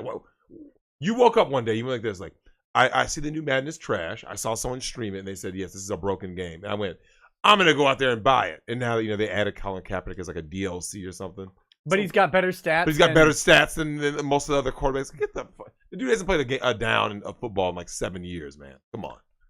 Here, heel versus babyface sent me this. Or on Twitter. Amazon's new Lord of the Rings series to include bisexual transgender elf in wheelchair. It's Babylon Bee, of course, but I think, but there's a real thing going on though. There is. There's a legitimate thing that there's something about all this race. Because I sent it to my homegirl. I saw the article. I went, oh geez. Yeah. Okay, so let's see what else we have here. The two organizations joining this collaboration contain some of the most radical activists for social justice inside Germany. The organization behind Good Gaming are the Amadou Antonio Foundation, a left-wing activist group headed by former frequent Stasi informant Annette Kahn. Kahn's foundation got in trouble last year when a brochure sent to German schools suggested you could recognize a girl's family as far right if a girl wears dresses and does chores. Good Gaming writes its job is to analyze how right-wing alternative actors are increasingly trying to foment a misanthropic atmosphere on gaming platforms. But isn't that like... There's a similar movement. Like, first of all, I have not seen a misanthropic right-wing movement in gaming in forever. I haven't seen. Have you seen any games moving to the right? No. Here's the thing. The last one was like, and it wasn't even to the right. It was Kingdom Come Deliverance, which was like, well, they're like, why are there only white people here? And we're like, because we're in Northeast Europe in the 1400s. Nick, I swear to God, if I ever play a game that is not historic, like here's the thing, there's always going to be liberties, right? Creative liberties when you adapt anything, right? Right. But we're talking about on a base level, right? If I play a game that has that chronicles in Assassin's Creed, right? Ubisoft is about to feel the wrath. Right. So they want to do this Assassin's Creed Valhalla or whatever, right? Right. And they want to push all this wokeness in it. There's going to be a bunch of Black Vikings? If I see a Black Viking, first of all, I don't play Assassin's Creed. The only Black Vikings are in Minnesota. And they die in the beginning. Yeah, I don't play the Assassin's Creed. I don't play them, but if I did, I'd be the kind of dude who'd be like this. Like, what is this? Right? Like, when something is completely inaccurate, Nick. Right. Like you said, if it's 14th century Northern Europe and you see a bunch of black people, wouldn't you be like, it doesn't make sense? Like, You don't want to be, by the way, you don't want to be the black guy who shows up in Northeast Europe in like some little village. Yep. You might not make it. Might not make it, yeah. You might not make it out For of real. there. Well, Nick, the thing is at that time, how many people would have made it though, right? Because Yeah. at that time, if you were an outsider, they were already suspicious. Like, are you a spy? Are it has you less to do with being black and more being an obvious other? outsider. Yeah, you're an other. to You're the an thing, outsider. You spoke a different language. Like, oh, well, who are you? You know what I'm saying? So, Yeah. wow. Let's see. According to Brandenburg, gamers are actively anti-diversity and right-wing. They're full of, quote, toxic nerd masculinity in their treehouse as they actively fight to make sure nobody except cis white males can play video games. Yeah, because That's the goal. That's been true. That's always been the goal. Wow. This progressive bias is relevant because it shows the hollowness to the scientific basis of this project. Okay, blah, blah, blah, blah. Anyway, I don't want to go through the whole thing. Long story short, Electronic Arts teams up with the ADL to enforce social justice in gaming. That's enough. You know what's wild about that whole article? Yeah. Notice the terms they were using. We're a radical, but it's them. The projection is real. Right. So it's so funny that people haven't figured this out yet. Like, whoever's the one pointing the finger and shouting the loudest, it's them. They are the real Nazis. Yahtzees. YouTube algorithms. It's them. Nerd masculinity. Yeah, I know, right? Swedish Left Party chapter wants to make urinating while standing illegal for men. You sent that to me earlier. I didn't see that till just now. Thank you. You do got a video sent by one of your subscribers who I forwarded to you. He said that's something you can take a look at tonight for everyone to see. It shows black queens in their natural habitat. Yeah, I gotta... Hold on. Can I don't want to download this. Oh my gosh. Let me see if I can do this. I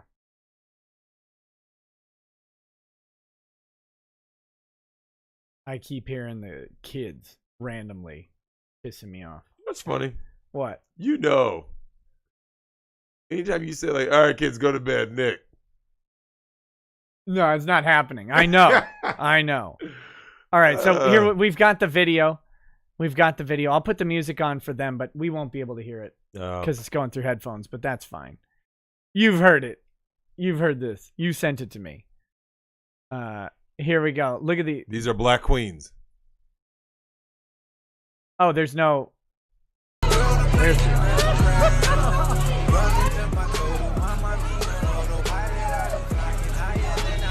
What are they, like, I get that they're twerking or whatever, but like, they're just at a gas station? What black queens do.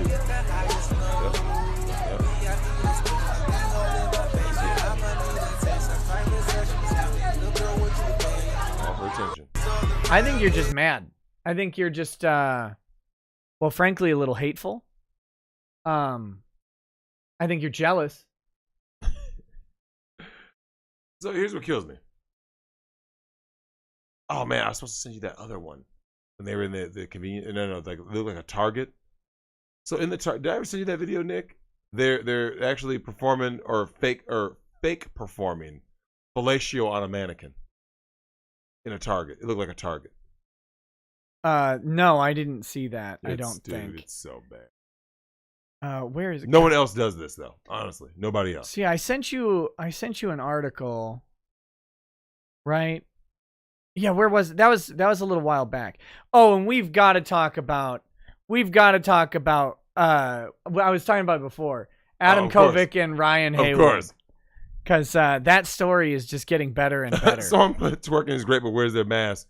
Yeah, right? But Nick, remember I said on a show once, I said, we're talking about modern standards, right? Because you're talking about modern women.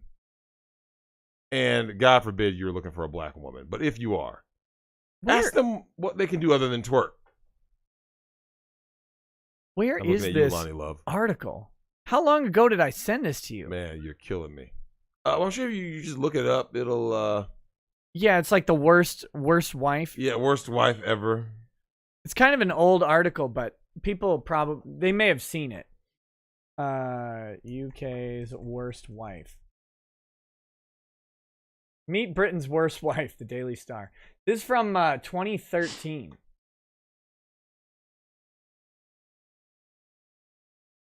No. We got to go through this real quick. I think this will be enlightening. I don't know if people... Have you guys seen this? Here we go. Meet Britain's worst wife. My husband is the kindest, most considerate man in the world. During the 7 years we've been married, Ben has done most of the cooking, cleaning, and ironing without ever being asked. He brings me an organic buffalo milk cappuccino every morning in bed, and once spent hours making fresh syrup from rhubarb to add to my favorite champagne after I'd given birth. And yes, he works full time. But for all he does for me, anxious to make everything in my life better, he gets a raw deal in return. I am shamefully neglectful of my wifely duties. In fact, I'm the anti-wife. Trouble is that I just can't do the subservient partner thing. Now, look at how she categorizes it as subservient. Mm-hmm. Well, what is he? Once again, projection, right? He's the servant. Ben is more likely to arrive at our home in Twickenham, southwest London, after a hard day's work and find me having a manicure or checking Facebook than slaving over a hot stove. This may make me sound selfish, but I'm just being honest. At 39, I've never ironed a single item of my husband's clothing. I rarely cook for him either. Why would I bother when he's so much better at it than I am? And if you think I reward his sterling domestic efforts with treats in the bedroom, I'm afraid I fail in that department too. Intimacy is reserved only for his birthdays, and then just ones with a 0. So once a decade. The man gets ass once a decade. Mm-hmm. Which means in their marriage, presumably that's once. They have 2 kids. So other than the kids, so she probably procreated, or he did the deed on his birthday. Well, I think here's probably what happened. They probably had, we're going to have a kid, so we'll do, we'll schedule it out, and you'll have like a good week or whatever, and then it's done. And now that that's done, now that she's got her 2 kids, now it's every, just on birthdays and in with 0, I guess.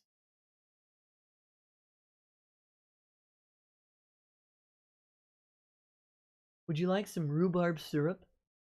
Would you like some rhubarb syrup in your champagne? We got pictures of the guy in this, right? I'm sure when we scroll down. he's up here. Well, you can't see him good. Yeah, I'm sure. I'll see if there's a better one. Guy, man. I felt occasional pangs of guilt about our unusual dynamic during the first year of our marriage, but now I find it liberating. I'm sure you do. You don't do anything. He even refers to me as the household manager because I'm an expert in the art of delegation.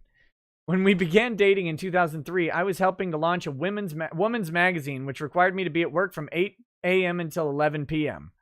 It was Ben's touching gesture of sending boxes of Krispy Kreme donuts to the office that made me realize what an excellent husband he'd make. A servant.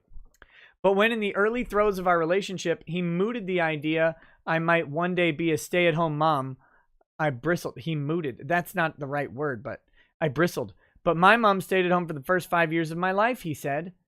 That's never going to happen, I replied sharply. The matter was never raised again. So he expected to have a partner for at least a short time with the kids. And she's like, nope. Never.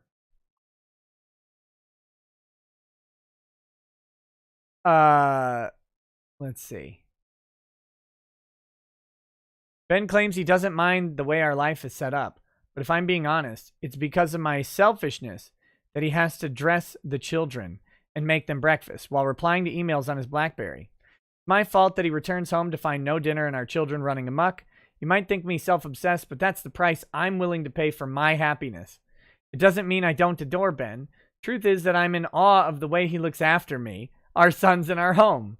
He makes my life easier, and he says he enjoys it. Does that make me a selfish, slovenly, neglectful wife? Probably, but it also makes me a happier one.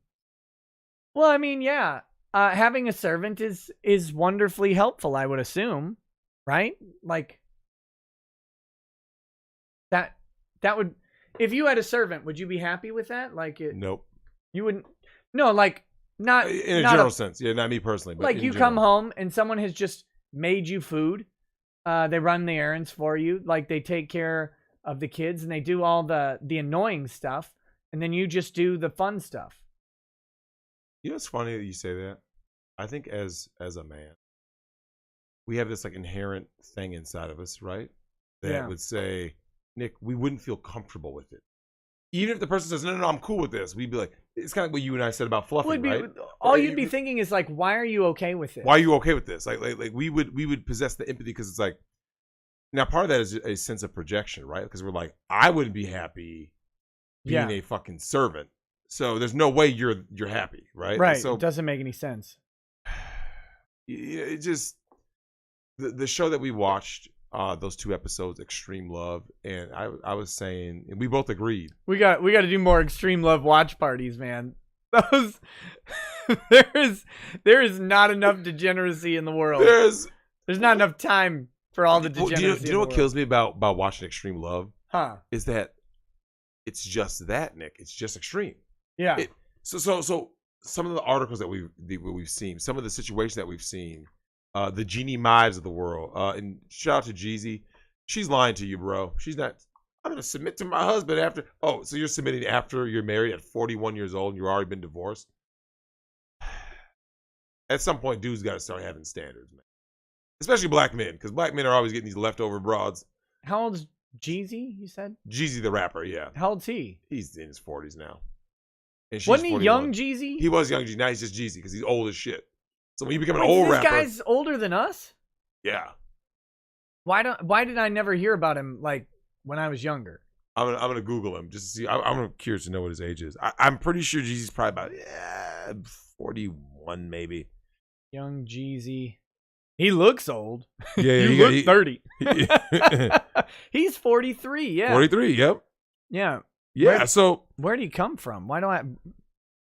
Well, I mean, I wasn't like big into rap. Yeah, he came out of the whole the Southeast scene. So he was born in South Carolina. Okay, so he didn't Miami. He didn't even pop up till like 2005. Yeah, mid 2000s. Okay, that's probably why. That was when I stopped paying attention to anything and decided that I would never listen to new music ever again. You know what's crazy? That's roughly about the same time I did. Like early 2000s. Well, that's a thing. Like that's an actual that's a thing. Oh. Like the whole like being locked into the music of your like late teenage, early adult years. That's something that they've actually studied apparently. Oh, it's kind of common. Like when I say kind of common, it's like the thing that everybody does. No, well, but Nick, like you might enjoy new stuff eventually, but most people lock in. Well, most people like the artists that they like, right? And if those artists still produce music, they are still fans. But like for the most part, the genres themselves kind of died out. But you look at that situation with Fluffy, with the other white dude who was getting used as a footstool and stuff, right? Nick, if a woman asked me, or was like relinquishing herself to saying, I'm going to be your footstool, I was like, I won't allow it to happen. You see what I'm saying? Like, because my own dignity doesn't allow me to treat someone in a certain way. Like I don't have it. Yeah. Even if someone's like, no, really, you can do. I think I've told you, Nick. Even when I get certain requests. Mm-hmm. Go on. I actually got a message from a chick in Texas about she's get put in her place because she's such a prude. That's what she said? That's her literal words. Did you find her through this show? No, but dang it. That would have been funnier. I know where you were going with that. I know where you were going. No, I was just curious. Oh.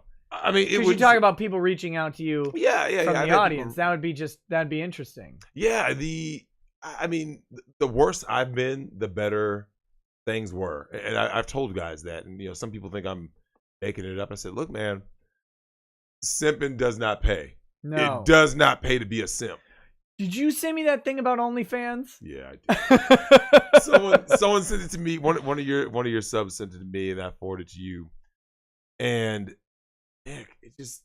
What was that? I'll find it real quick. I'll just read it. So bad, man. These fucking. Yeah, from Vincent Jones.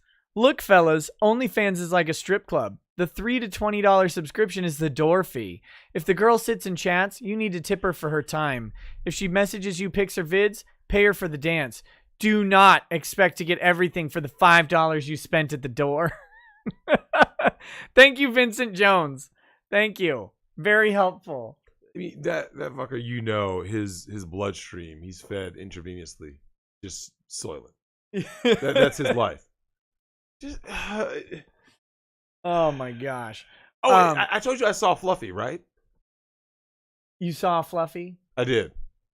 Okay. So on Pornhub, the algorithm sends you places. And sure it does. The title of the video was like Amazon whoops whatever, little guy or whatever. I'm like, I kid you not. So the algorithm sent you there. Algorithm, I kid you not. You didn't click on that video at all. It just popped up. It just happened. The algorithm shows. So Fluffy is an actual. He's a okay, you talked about it, right? In those cuck scenes, professional cucks, right? Yeah. He's a professional male sub. Okay. He's in so when you're like, well, what the hell? And related links, right? You're like, but it's Fluffy again. It's like this is his thing. Is to be humiliated by physically domineering women. I can't. Nick, how do you become Fluffy? Just stomp on me. Yeah, just step on him. I can't do it. I can't. Oh, it's full of Tifa. Yeah. Shout out to Crotch. It happens, Nick. Like, I don't know what it is with the Pornhub algorithm. You click some shit and all of a sudden you're somewhere else. Like, this isn't what I was looking for. And sure. That's how I don't know, man. Oh, you know what's crazy? What? Little Poo Poos. I'm not joking, Nick. It actually was a Laura Jensen. She's a big busty blonde. That's actually how I got to Fluffy. And I'm not joking. Oh, Laura Jensen be getting it, man. Mandingo was giving it to her, man. The next thing I know, I end up with Fluffy. I'm like, well, fuck. Laura, but it actually was a Laura Jensen. Fluffy? Huh? What was happening to Fluffy? Well, he was just standing there, and she's like making fun of his hand size and his small stature. But see, all I wanted though was you to do that to like a picture of Ron Toye. Oh my god! You know what? I want you to. If it wasn't for the Me Too situation, I would smash. Who's accusing him? Is it Monica? Right? Yeah. I'd smash Monica. Yeah. On principle, the same reason why I would smash Susan.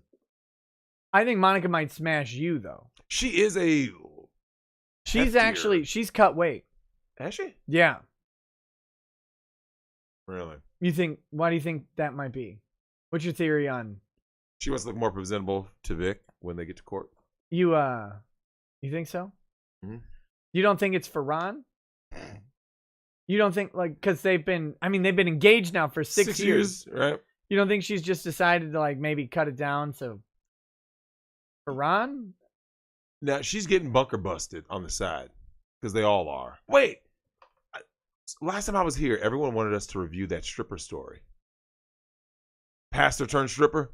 Oh yeah. Yeah, I didn't read it because I was like, okay, I want to. I haven't read it yet either. Yeah, because it's always good to get like a fresh view on that. But man, what has happened? What? This bisexual pastor turned stripper has never been happier. Mm-hmm. So let's do it. Let's take a look at that. This will be good.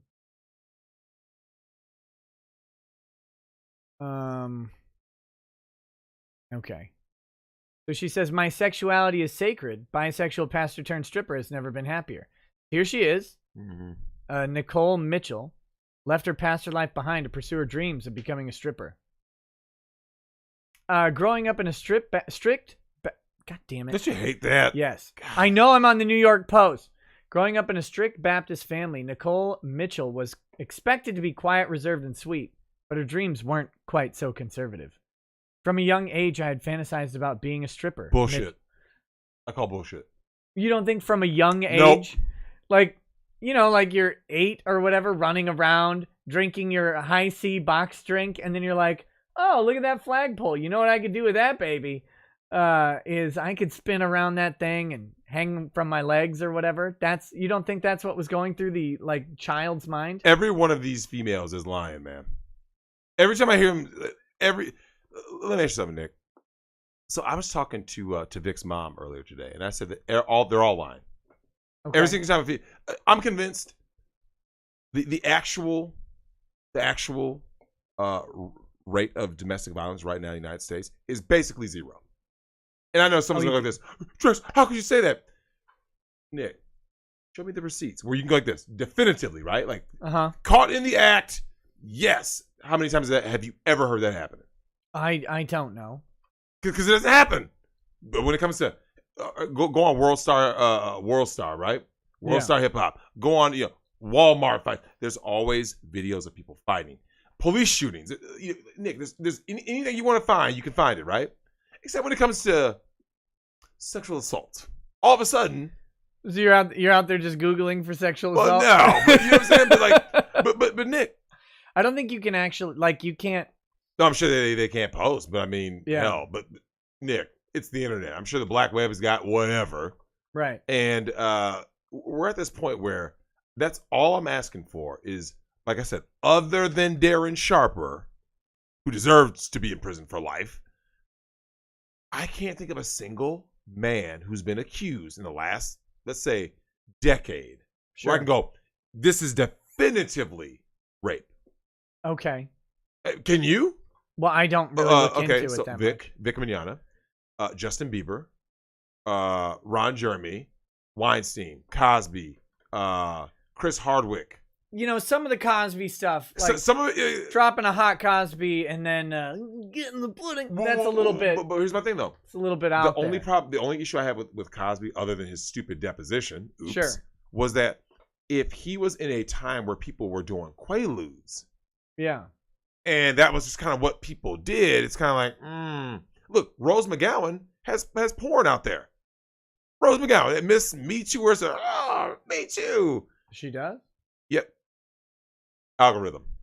Ex-hamster. Why? Are you sure it's not like a deep fake of her or something? It's not a deep fake. It's her. Was it a deep fake?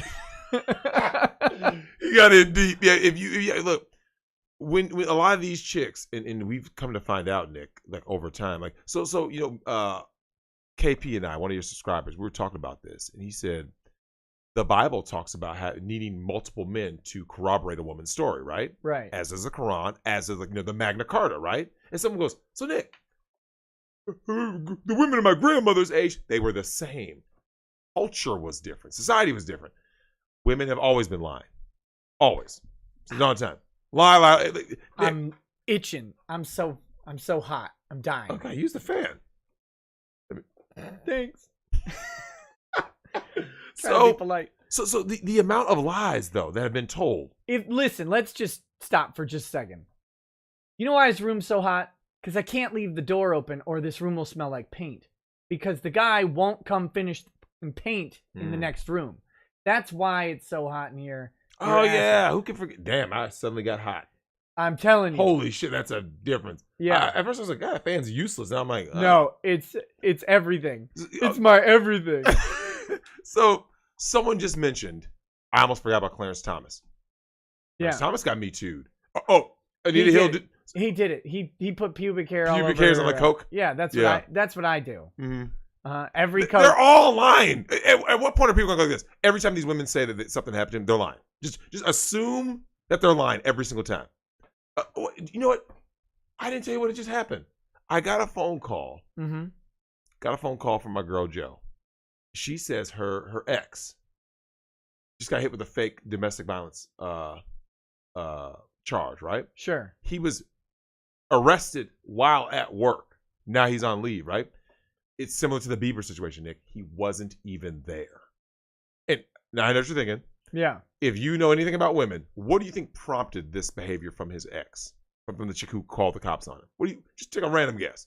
He posted like a picture of him with the new chick or something like that. Yeah, close enough. He got a text from a coworker. Yeah. I've had this happen.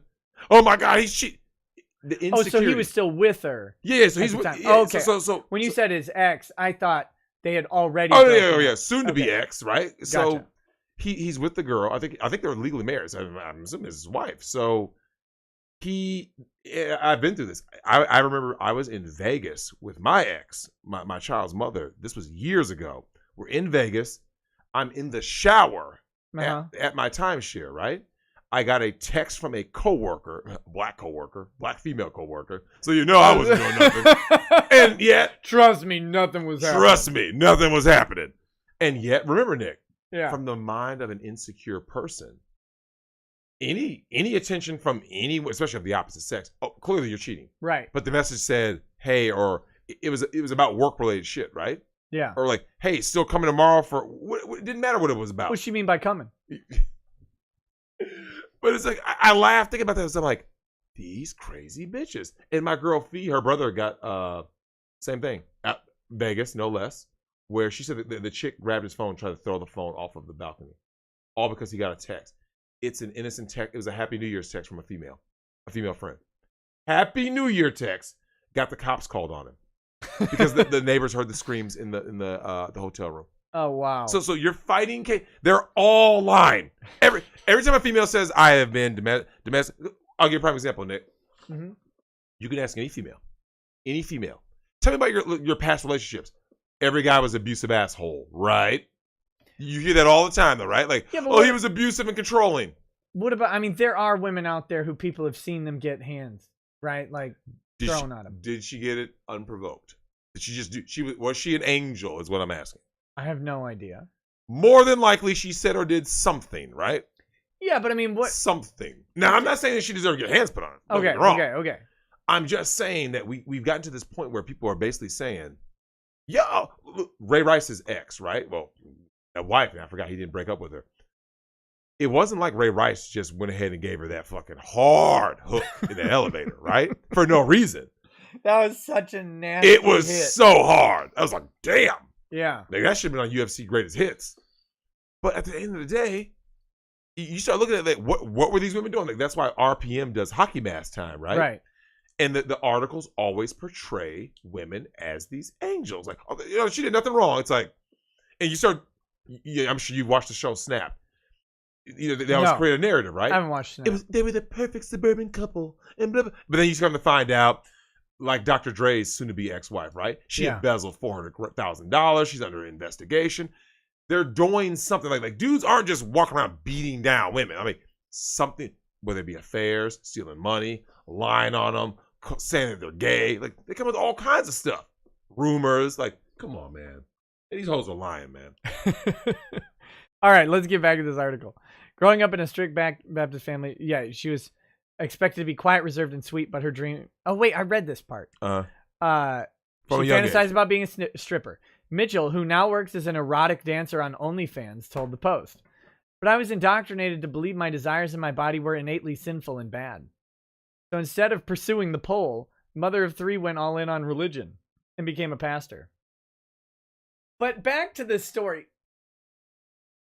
What little girl, what little girl's like, God, I can't wait to grow up and dance naked for sad men. Mm-hmm. Like, what do boys say when they're young? Fireman, policeman, army guy, astronaut, whatever, anything, right? Yeah. Doctor, a gigolo. That was my 12-year-old answer. But that's what I'm saying. Like, I want to grow up and be a gigolo. Yeah, because you saw our advertiser for Deuce Bigelow, right? But like, Nick, it doesn't happen. No girl. Yeah. I'm sure if we went to school right now, right? Let's say we went to 10 different elementary schools, right? All around the country. And asked the girls who are her age, who were her age when she said this, right? She claims. Yeah. Do you think you're going to have any of these girls say the answer? Now, by modern standards, maybe, because that's how degenerate the culture has become, with cuties being a thing, with OnlyFans. But I'm saying, but at that time, that's what we should say. At that time, right? This would have been in the, how old is she? 36? Who, this chick? Yeah, 36, I believe. Oh, gosh. Yeah, 36. It says right there. It said Mitchell, 36. Oh, yeah, 36. Yeah. Yeah. So you're at the 90s. Nick, no one said these things. Even becoming a pastor was rebellious in her family's eyes. I was taught that women aren't allowed to lead and that women belong in the kitchen with the children, said Mitchell, 36. So even though it went against everything I was told, I decided to become a pastor because of my love for performing. In 2011, Mitchell, along with her now ex-husband, joined the Woodland Hills Church. Now ex-husband. I mean, you'd think. You open that OnlyFans, you got to go. An evangelist megachurch in St. Paul, Minnesota. Wait, go back. Yeah, this is in St. Paul. Woodland Hills. I've been there, not to go to the church. I went and listened to a speaker there once. You have an OnlyFans account? No, it was a guy. No. It was a panel of men. Like I'd go listen to women. Oh God, this is great. I love this chick. Come on, Miss Mitchell. Yeah. Let's see. An evangelist megachurch in St. Paul, Minnesota, which opened her eyes to the possibility of gender equality within the faith. It blew my mind, she recalled, of her first visit to the Holy House. The Holy House, that's a weird. Every Sunday, Mitchell was first in line to ask the pastor a question after the sermon. One of my pastors said, "Nicole, did you realize that you're a theologian?" And they said, "We'd like you to be one of our pastors," she recalled. To be on stage in front of thousands of people. That's what I had been dreaming of for years. Okay, see, being a performer doesn't mean being a stripper. Correct. I would buy that a little girl wanted to grow up and perform. Yeah, like on the stage. Or be an actor, singer, whatever. Correct. Yeah. Even dancer. If she said dancer, yes, not a stripper. Yeah, you got to wonder what's going on. And maybe they're taking creative license on the writing of this. Eager to rise up the ranks, Mitchell, who is also raising 3 kids, now aged 10, 7, and 4, snagged a spot as a weekly pastor in 2016. But Mitchell's true identity began to unfurl when she attended an LGBT-oriented theater performance later in 2016. I was like, oh my gosh, I don't think I'm straight. And it rocked my world. She's got 3 kids.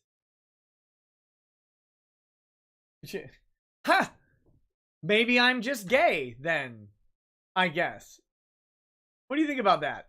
I mean, I'll tell you what I think about that.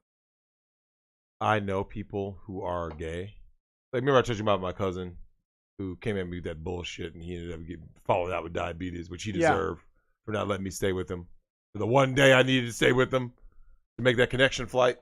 Yeah. But that's neither here nor there. All of them will say there's one unifying thing. You know what they say, Nick, about their sexuality? When did they know about it? What age do you think they knew about it? Like right away. They always knew. As soon as they realized what sexuality was. As soon as they knew what sexuality was, they were like, I'm into same sex. That was what they said. Or they said, both sexes, right? Never has someone said, like, I just discovered this. Nah. I don't think I'm straight, and it rocked my world, said Mitchell, who now identifies as bisexual and pansexual. That's when you have sex with cookware. That's pansexual. I knew if I revealed my queerness, I would lose it all because the church is not welcoming to queer people. Actually, I think Woodland Hills might be. She suddenly felt as if she was living a very duplicitous life and struggled to keep her sexuality a secret. So after giving her first widely attended weekend sermon on July 4th weekend in 2017, Mitchell left the church for good. So she did one and done on the sermonizing. Like when you tell me like pastor turned stripper, I don't think that they stood up one time and did one sermon, right? Like probably not. Or does she just mean that she went to that one thing? It says so after giving her first widely attended weekend sermon on July 4th. Maybe she did smaller sermons. Widely attended. Okay, yeah, maybe. I just never showed up again, she said. A few months later, Mitchell came out publicly in a confessional YouTube video posted on her social media platforms. Faced with rebuilding her life, she wondered what was next. I started following my life coach's wife on Instagram, who is doing lingerie modeling. Don't get a life coach. Let me just help everybody out. Mm-hmm. Don't get a life coach. They're just a person. Actually, like every life coach I've ever met is someone whose life I wouldn't want. Correct. I've never, okay. Lots of bodies, lots of bad choices, lots of baggage. It's just like, when I worked at Thrivent, right, there was a temp who got hired. Mm-hmm. And he was like a well-built black guy, and he was really well-spoken and stuff, but I'm like, he's a temp, though. Yep. Right? He was a life coach. And like, so you're a life coach, huh? He's like, yeah. I'm like, you're a temp. Right. What are you coaching people into? Correct. Like, what have you done in your life? It was the weirdest thing. I'm like, I don't understand what advice you're giving people and why they would listen to you. Mm-hmm. What track record of proven performance do you have? Nothing. Don't get a life coach. So his life coach's wife, now mind you, The life coach, that guy's wife is doing lingerie modeling on Instagram. What's that tell you? Yeah. No, thank you. I was kind of triggered by it, but I was also magnetically drawn to it. Mitchell knew she wanted to delve deeper into her own sexual desires and signed up for a class called Sexpress You. Oh, come on. It was about expressing your sexy self, and that was the linchpin that I needed, said Mitchell, right after she linked up with a photographer to do her first nude photo shoot. She didn't ask the husband, did she? Have you noticed like how that became a thing? Mm-hmm. Like suddenly, I saw this. I know a bunch of people who like suddenly they're all doing their boudoir shots, and it's like, yeah, why are you? Yeah, so you're just hiring someone to take pictures of you in underwear and less, like just because? Yeah, because what, you're 40 now, and so you should do that. I keep telling you about these sites, Nick. All these sites, man. Lifestyle Lounge, Call Friend Finder, Online Booty Call, Tinder. But I just don't like get where the trend came from. Like who figured this out? They're trying to get them buns glazed. Yeah, but I mean, who is the genius who started it? Well, yeah. Like, okay, look, so I can get any of these ladies to come in and just get snapped, right? Like all day. Like some guy figured that out. Oh, well, I'll tell you what it was. Yeah. So women are followers by nature, right? So you have a situation where whatever woman, monkey see, monkey do, whatever woman got all the attention. Mm-hmm. Watch this. You and I talked about this with OnlyFans, right? Is it any surprise, Nick, that teenage girls now, their ambition is, I'm going to be on OnlyFans or I'm an Instagram model? Is it any surprise? No. Like, what gets them, okay, maximum exposure means maximum attention, right? Right. So how do you get that? And especially in the lockdown, post sexy pictures online, right? Yeah. Now, I'm sure at some point in this article, she's going to have to start doing more because the husband's going to find out somehow. Well, let's see. I cried because I have never felt more holy and sacred in my life. She recalled of the shoot. I never felt more sexy and liberated than I did then. Thrilled with her new calling as a stripper and erotic model, Mitchell launched an OnlyFans account where she posts explicit photos and videos in exchange for money. Mm-hmm. I started off really timid, like just topless photos. But now I'm at the point where I take personal requests and make videos very tailored to people's specific desires. We know what that really means, right? It's getting degenerate real fast. Yeah. She started being with toys and other things. Watch this. Yep.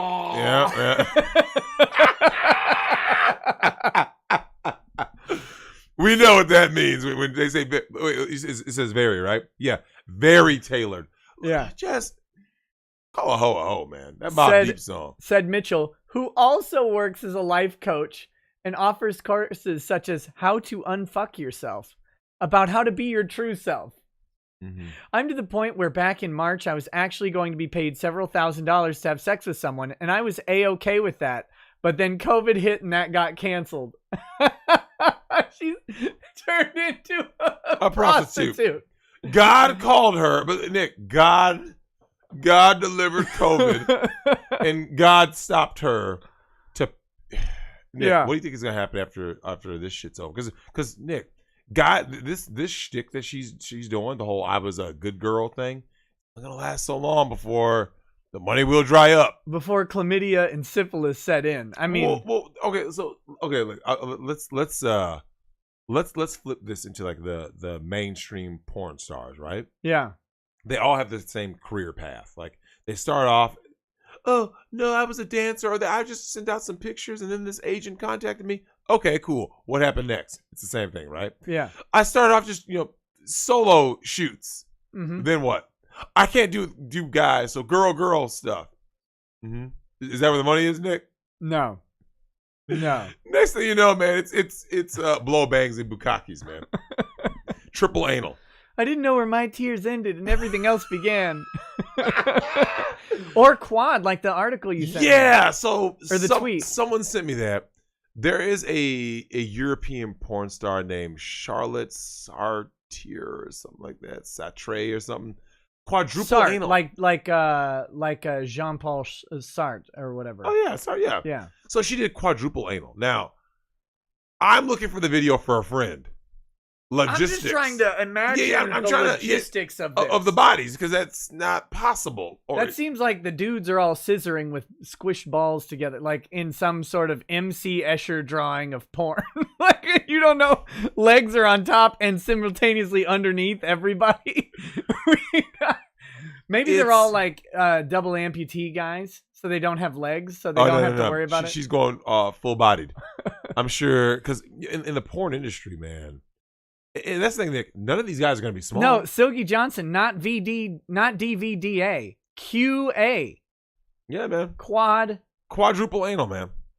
I mean, it's 4 just, schlongs. That's like, but it's in such a tight space. I'm surprised the universe didn't fold in on itself. It should have. Yeah, it's like there's too much accidental homoeroticism happening. Yeah, and that's the thing. Like when it comes to any kind of like group play kind of stuff, like. It has to make a swastika with the legs. Oh. There's only so far that a dude can go. He's like, yeah, that's pretty gay, man.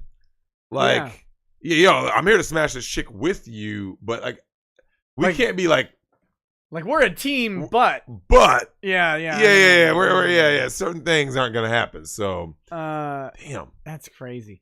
Okay, sorry. Yeah.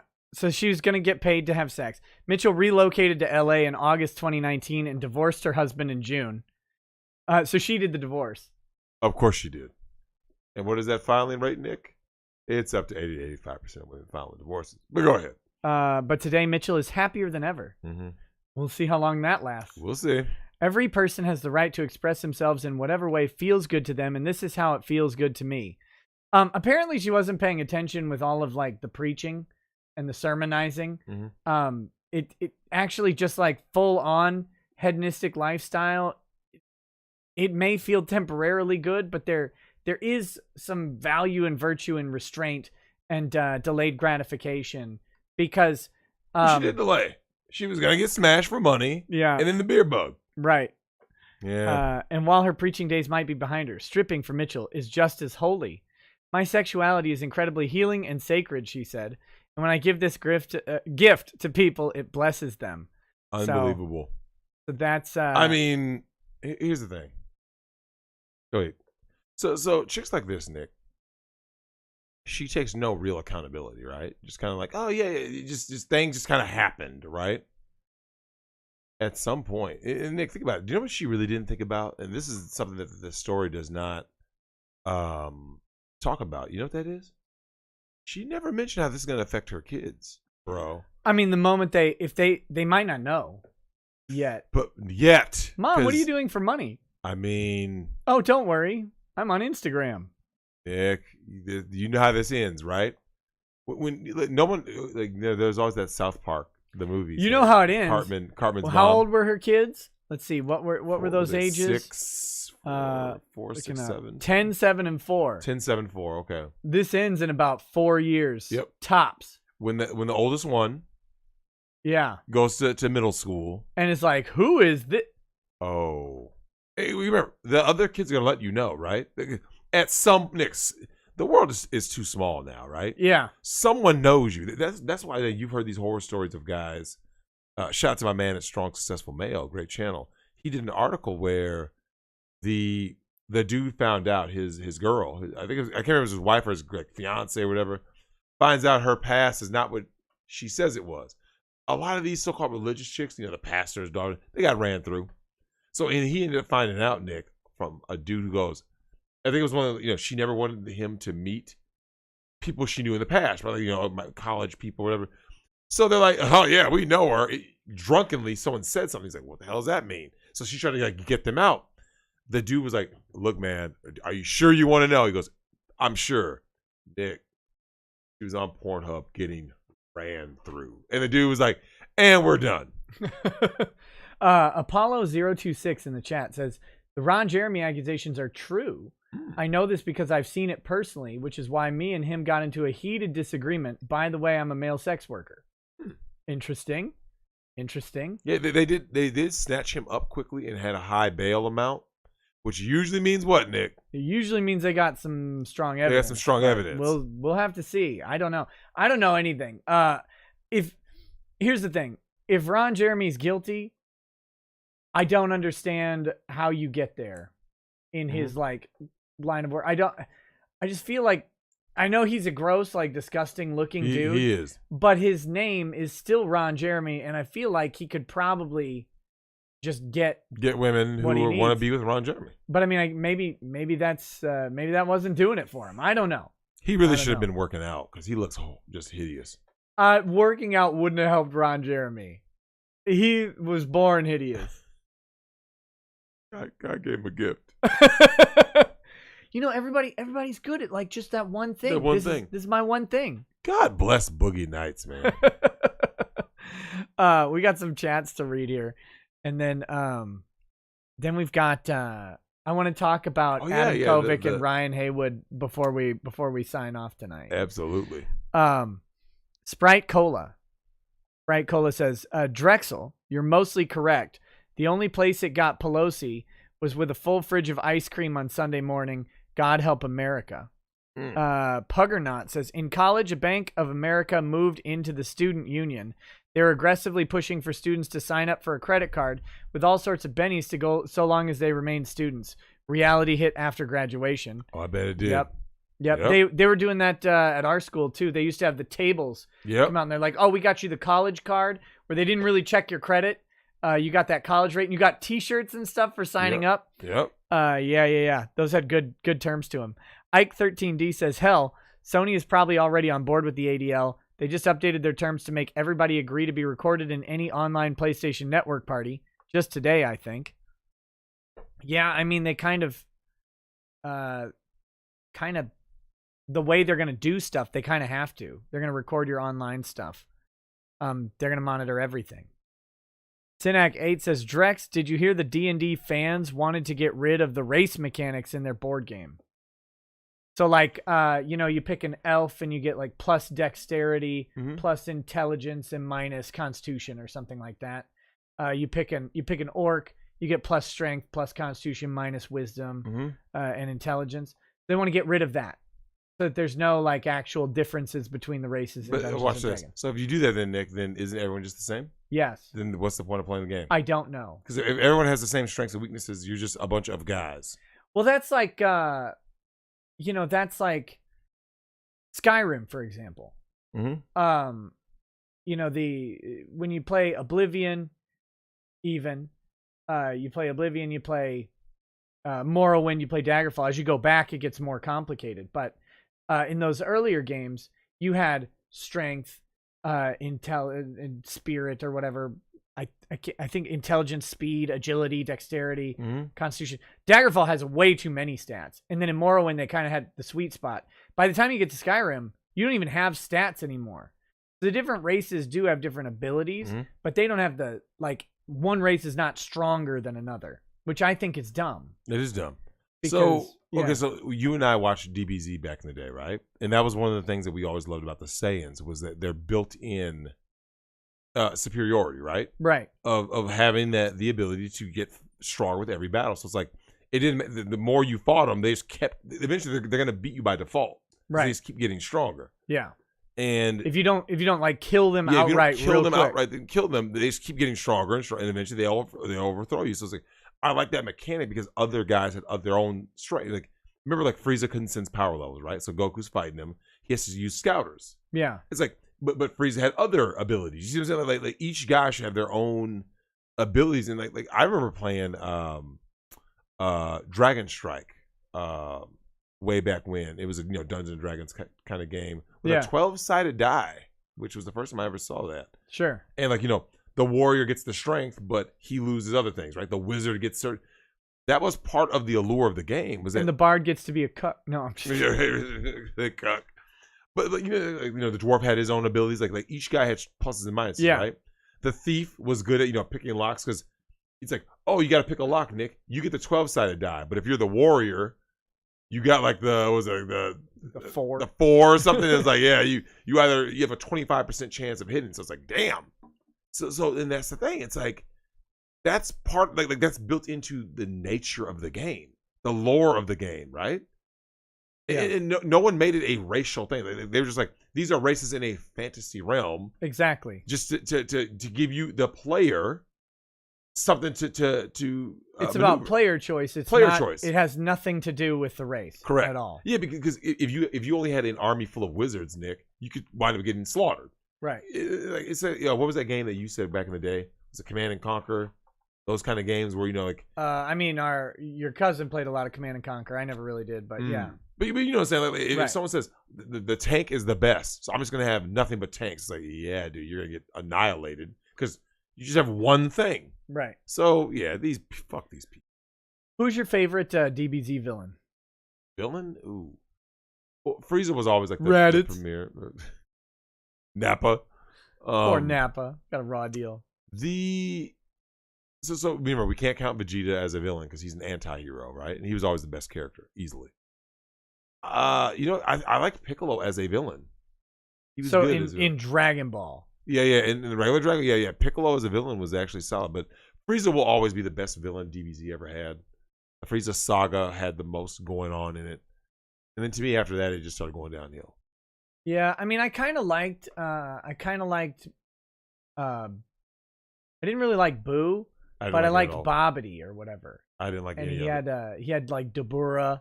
But Cell was a much better villain. I guess. Cell was good. But just like after Frieza, it was just kind of like. I hated Frieza's voice so much. I know. Yeah. Okay. Bad Vibe says want to see where a progressive federal government looks like. Look at California and New York. Homelessness, hepatitis, crime, and corruption. Takagi Onsai says, I've noticed that in modern church, especially the young and the restless types, the phrases Yas and Queens became popular. Worst phrases ever. Makes men and women sound like slaves in Egypt. I need a cowboy church. Bad Vibe says, then look at who runs the show. You have families going into media, news, politics, lawyers. Rosie O'Donnell's brother is a New York assemblyman. Cuomo, HuffPo's sister. CNN, bro. Governor Andy and dad. Oh, so Cuomo, yeah. And married into Kennedy family. The Schumer family, yeah. Chuck U. Schumer. Amy Schumer. The new hotness. You see her being naked for votes or whatever that garbage was. That would make me not vote. She looks absolutely hideous. Who married her? Who was the dude, man? Let's see if we can find God. Amy Schumer husband. Chris Fisher. Well, yep. I mean, he actually squirted an Amy Schumer, man. Go. This might explain things for you. And never say squirted an Amy Schumer on my. I will throw you off. Oh my God, this dude! Like, how do you do this to yourself, man? You guys have no standards. Here you go. There. Okay, that's the dude. That's the dude. That's the guy who wooed Amy Schumer and said, "Let's make babies." I mean, I guess that's what he said. Someone says he has Asperger's. Hard.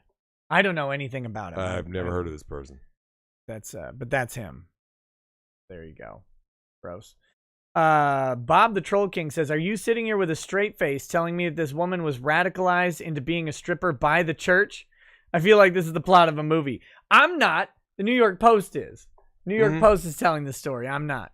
And by the way, rip to the New York Post for getting banned off of Twitter today. I think they'll probably get their account, unlocked at some point. I'm pretty sure that I think a lot of this whole banning stuff.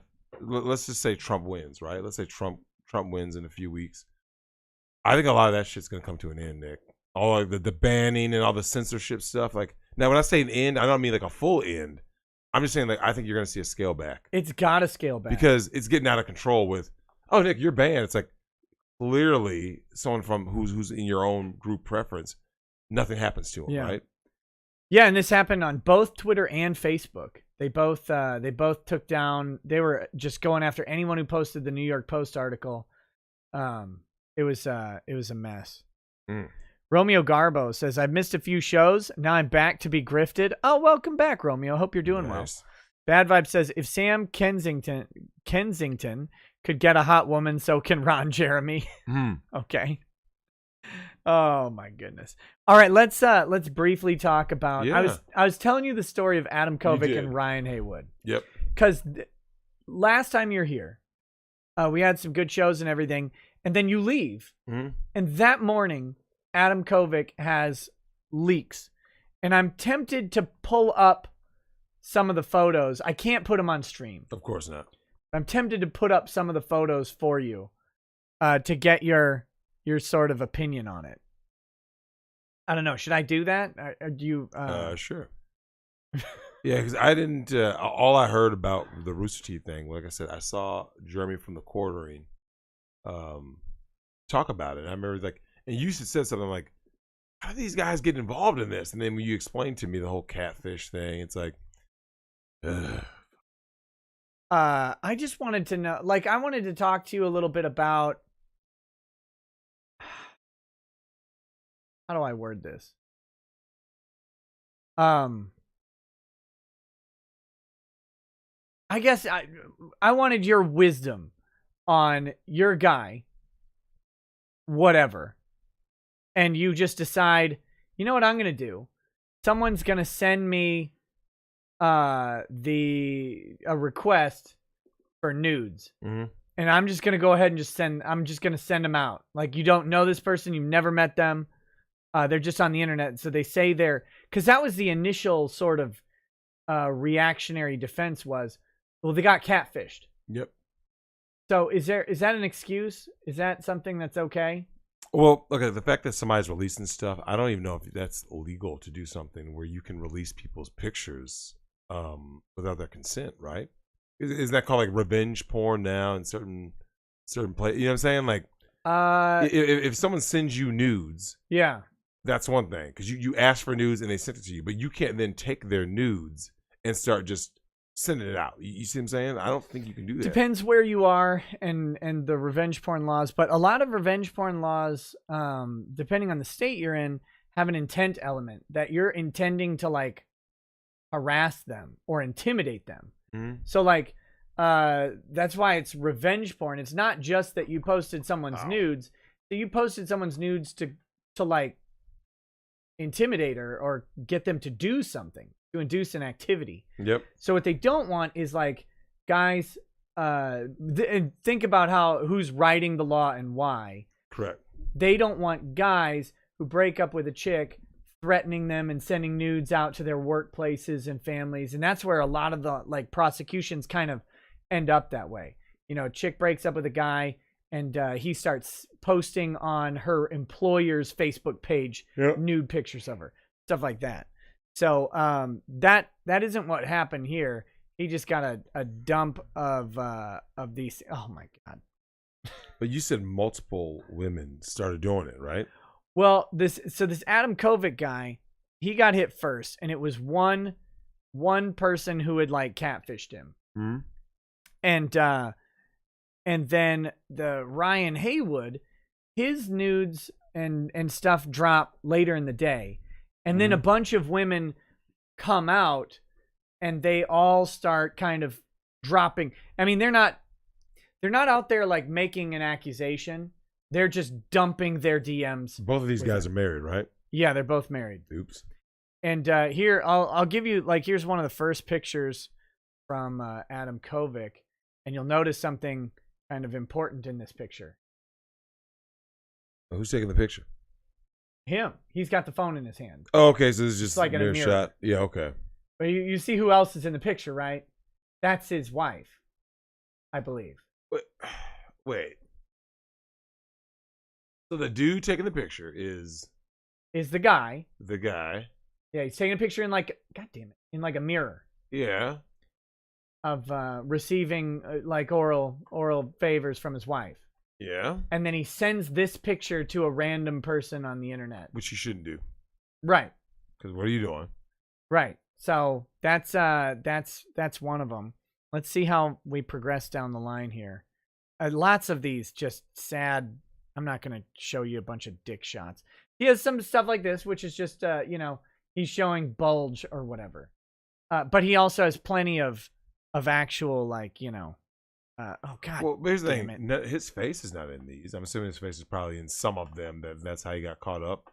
Or his wife's tattoo was recognized. You know, Nick, therein lies another thing. Yeah. I always tell women don't get tattoos, right? Yeah. Having these noticeable tattoos, Nick, can hurt you. I'm looking for specific pictures and I can't. It's just constant penis. Oh, no! Oh, no. Here we go. This one's for you.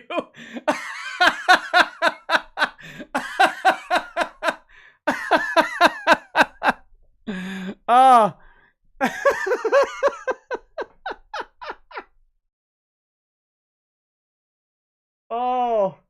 Oh my gosh. Dude, you know what? Oh, there's a poopy dildo pic. Oh, God. Let me just say this. Wait, no, now these are important. This is where it starts progressing. Now, mind you, Any man who spreads his ass for a picture, I question your sexuality, bro. So you gotta the story of what's going on here is I'm building this story. I don't know if this is the actual story, but this is what I imagine is going on, right?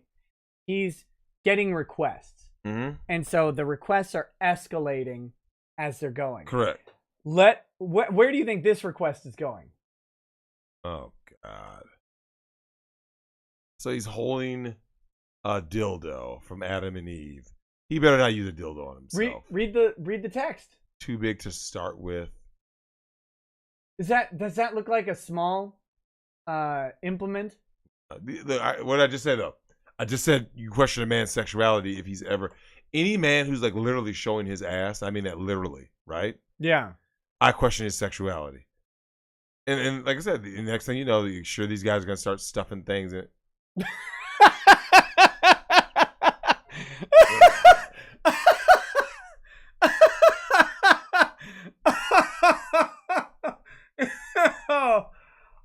It always ends up with a dick in the ass, whether plastic or not. That's how it always ends, man. These dudes, I keep telling you guys. The saga of Adam Kovic. And then who you say the other guy is? You said Chris? Ryan Haywood. His story's a little different. As far as I can tell, and I'm not like, I have not been following this the past couple of days too heavily. I see little updates here and there, but this isn't like an interest thing for me. It's just funny, okay? But as far as I can tell, Adam Kovic appears to have been catfished by like one person, right?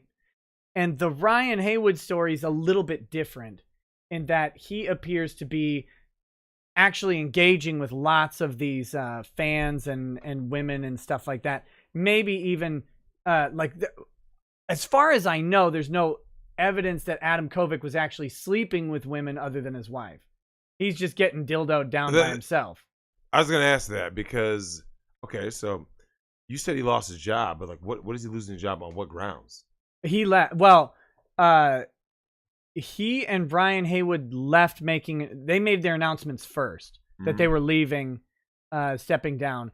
And then Rooster Teeth had a follow-up sort of announcement that said basically, we've had two individuals that we're no longer associating with as they have basically engaged in behavior that we don't believe exemplifies our mission. Because they're a believe whammon, they're a feminist company. So of course they are, right? So that's where the Schadenfreude is really hitting, is that these are the guys who were just a couple weeks ago on that train. Correct. But that's where it ends up. Now the Ryan Haywood stuff is a little bit different because now his DMs are getting leaked, and he's still okay. Here's my question for you. So this happens, right? This big dump of your DMs and stuff happens. What do you do next? You better go to the individual people and try to. So you would say you go to those people, like you start messaging them, because that's what he's been doing, and I think that's the wrong move. Really? Yeah, because I think that some of the women he went to started dumping DMs after he started talking to them after this came out. Oh, I see what you're saying. So like he went back to him to try and maybe do that move of well, you know, let me talk to you about what's going on. Correct. And like the DMs are just sad. It's just sad stuff. Where it seems like he was filling in like a daddy role for some of these women, but then How old also are these girls? I don't know. But also like sexual. So it's weird, man. It's crazy. And he's kind of like guilt tripping them. One of them he kind of talks about, it looks like from the discussion I saw, that he was talking about how he had sex with her to prevent her from becoming a prostitute. Seems a little maybe manipulative. Wow. I don't know. I don't know though. You know. These dudes are Anyway. creeps, man. So do you have any words for the internet about sending nudes to people? So one of the things. What is the art of sending nudes? There is an art. You have to have confirmation pics, right? So if you're communicating with somebody, you would say like, okay, let's say my name is, well, I'll just say my name is Drex, and I'm talking to a chick named Tammy, right? Right. And she, you know, Nick, Which might be a guy named Earl. it might be a dude named Earl, right? Okay. So how do you get around that? Well, guess what, Nick? While you're messaging them, you say, all right, send me a pic that says this. Here's my name, right? So my version would be, hi, Tammy, it's Drex with today's date. Yeah, so you do the Reddit identification. Oh, is that how they do it? Yeah, it was like hi Reddit or r/whatever 2015, you know, December or whatever. Like you throw the date on it. Yeah. Because so now, you go that way. Yeah, so it's clearly you, right? And then you could, of course, FaceTime. So if the person somehow, I don't know, found a hot chick, you would have to then FaceTime somehow, right? You got to get the live video. Live video, Because most like scams, this is the dark secret of most scams. The best reward versus effort for a scam is to do as little work as possible. Correct. And the moment it becomes at all difficult, you bail. Yep. This is how those money scams go, where they're like, we have video of you masturbating. Send us $300 and we'll release it to your family. If you respond, that's when they got you hooked. Yep. And if you don't respond, or if you like just block them or whatever, they go away. Yep. And so the moment it gets hard, they stop. But as long as there's easy channels to getting to you, they keep going. So if you start getting on like FaceTime or something, it becomes a little harder. Like, because then they'd have to somehow get someone to fake it. They have to be like after you, I guess. Correct. So. What a douchebag, though. Why? Oh my God! Why would you do that? Like, I just don't. Has he released a statement? Yeah, basic. Oh, he did. Oh God, actually, I want to bring this up. Yes, thank you for mentioning that. Because this When I tell is. you my neck is stiff. It is stiff. Fuck. Here we go. Another statement by Ryan Haywood. Okay. Come on. Oh, wait, here. The tweet has been deleted? No. What? F. The tweet is from an account that no longer exists. So he has deleted his Twitter account or suspended it or whatever. Which that would have been my advice at the start, is DFE. Delete everything. Let me see if Kiwi Farms has it. They probably do. I don't know. This would have been 2 days ago. Let me see if I can find it. Oh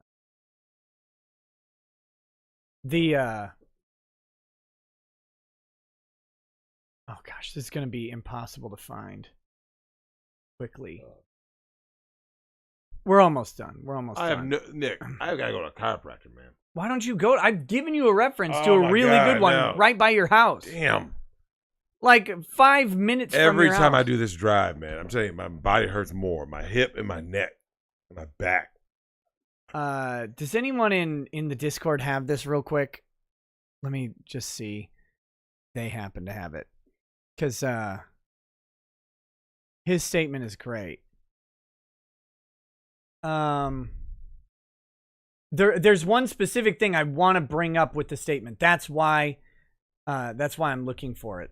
because he does the scummiest thing in it. Oh gosh, there's a whole bunch of statements, but not his yet. Again, if anybody in the Discord has it and you could throw it in there, I would really appreciate that. I'm looking for it right now. Come on. So much discussion about this because now all these women are talking about all this stuff that he had going on with him. And the problem is, like, there's actual evidence of a lot of this stuff, right? Yep. And so now people are going to believe whatever anybody says. Mm-hmm. Oh, this is terrible. I wasn't even planning on talking about this stupid statement. I was just thinking about the stuff. Okay, so the gist of it is he does this thing. He's like, well, I really hurt my friends and my family, the people I care about the most, and that's the most important. There's no excuse for what I did, you know, all the expected things. But then he says, but some people have gone so far as to contacting me and my family in hurtful and threatening and violent ways. Oh, right? He played the sympathy card, and that's sympathy with an I. Of course.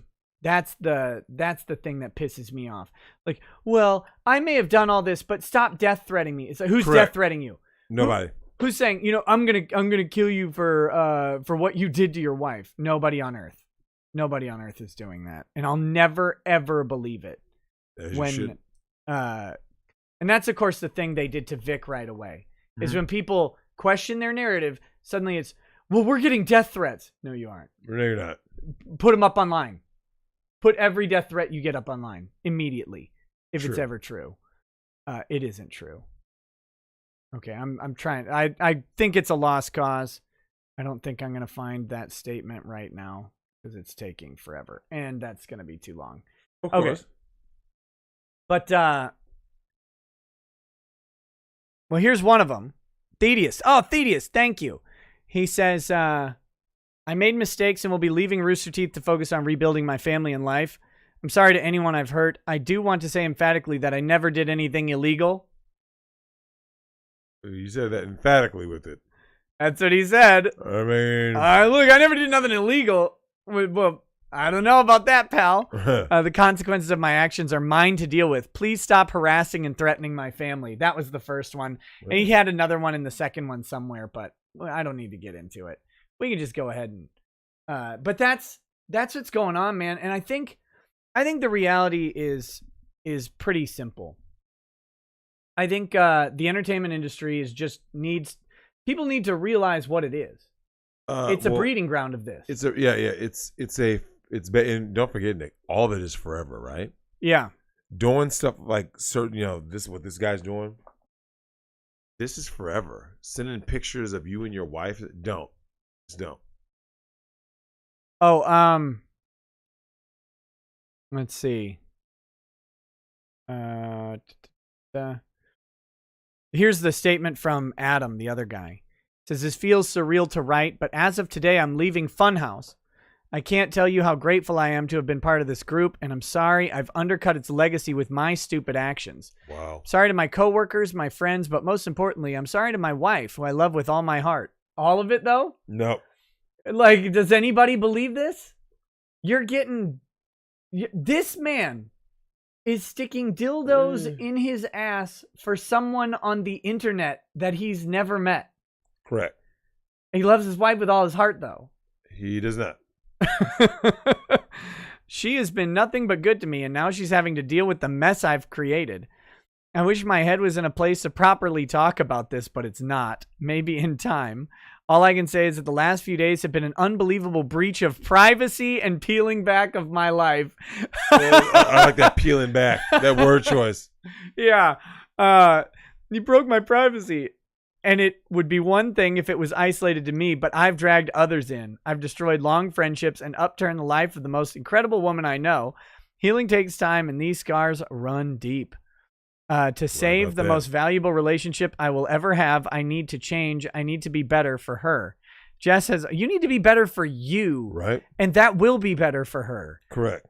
Jess has always been there for me, and I hurt her. If takes a lifetime, I'm going to fix this. Her love means the world to me. I'm the one to blame. I'm the one who messed up. I'm stepping away to get help, salvage friendships, and above all else, restore the life I have damaged. Take care of each other, Adam. So that was his, that was the thing. Yeah. Whew. Not good. Trip. Not good. So what does the fallout from the wife? Have we heard from her?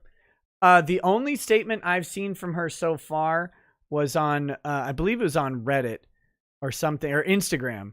And someone had posted on her Instagram page, you and your husband are doomed. There'll be no bouncing back from this. Everything about your private life is now out in the open. Best of luck, Lamau.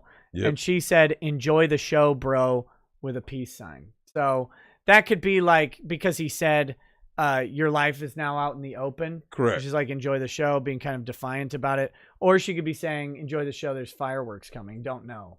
Could be. But I'm going to guess the former. Yeah, I think so too. I think if something happens with their relationship, they'll try and keep it as private and quiet as possible. But will it though? Because I mean, you've already exposed so much. But can that relationship be one of trust? Like, that's a tough thing. No, it's done. It's got to be done. Done. That's rough, man. Bad Vibe says, I've never heard Drexel silence that quickly. Drexel say the trauma is real. Oh. He also says, Drexel, I will tell you what I told Nick. You sound like two old farts. Snap, crackle, pop, Drex Krispies.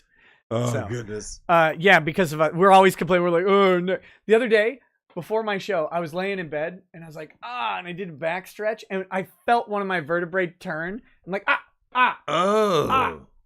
okay. And so then I was complaining about it all night. That's that pop I need right there. Crack. So, okay, let's do the chats, and then let's wrap up the show. Sounds good to me. Oh, guys, we've got RGE on Friday. We do. As well. And I'm working on potentially setting up a call-in show tomorrow to just have some interaction with the chat.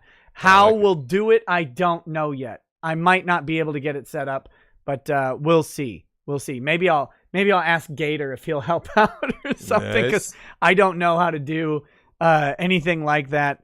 But I can't just do it on Google Meet because it would be a mess. But we'll see. Your boy Broly says, Drex, you've mentioned that you love redheads. Do you prefer them pale or tan? Very rare do you see a tan one. Right. Because normally they have the fair skin, the pigment. I mean, I would take the tan one, but a redhead's redhead to me. Okay. So you don't care. Have you ever seen that picture where it's like the chick sunbathing, and then you notice like the redhead next to her, but you didn't see her before because she's so damn white. She's camouflaged in. Oh, man. It's fantastic. Okay, freckles? Freckles or no freckles? Ooh, not many. I mean, the only place that you can go where they don't have freckles is, I believe, Finland. Yeah. Okay. Yeah, Finland, they don't have freckles. Southern with their pigment. Does the carpet have to match the drapes? Hey, look, man, come on. Well, I mean, but that's, there's redhead versus not a redhead, right? Yeah, I want a full-on redhead. So you're talking natural redhead. Natural redhead. Okay, gotcha. Favorite redhead porn stars like Brittany O'Connell, Dolly Little, or Nikki Rhodes? I haven't heard of any of them. Yeah, damn, what age is this? Send me a list. Yeah. I mean, I'm looking at, like Lauren Phillips can get it. Yeah, Lauren Phillips is You got wistful for there for a second. Yeah. Lauren Phillips can get it, man. I don't know. Like, someone said, do redheads do? Yeah, someone put Lauren Phillips. Yeah, there are so few redheads because they're 1% of the population there on Earth. So, yeah. So let's see. If Nick dyed his hair red, would you be turned on? No. I'm disappointed. Elmo's voice says, "My bitch better have my money. The rain slid snow. My whore better have my money. Not half, not some, but all my cash. Because if she don't, I'm gonna put up my foot kissing her ass. What is this? Oh, my God. Oh, why? Crusader Saracen says, he better lay low. Right? Mario Carter 13 says, pegging is a shit test invented by housewives suspicious as to why their husbands would rather explore each other's man caves instead of spending time with the soul-sucking harpy they married. She's bringing that snack tray to the closet door no more. Yeah, man.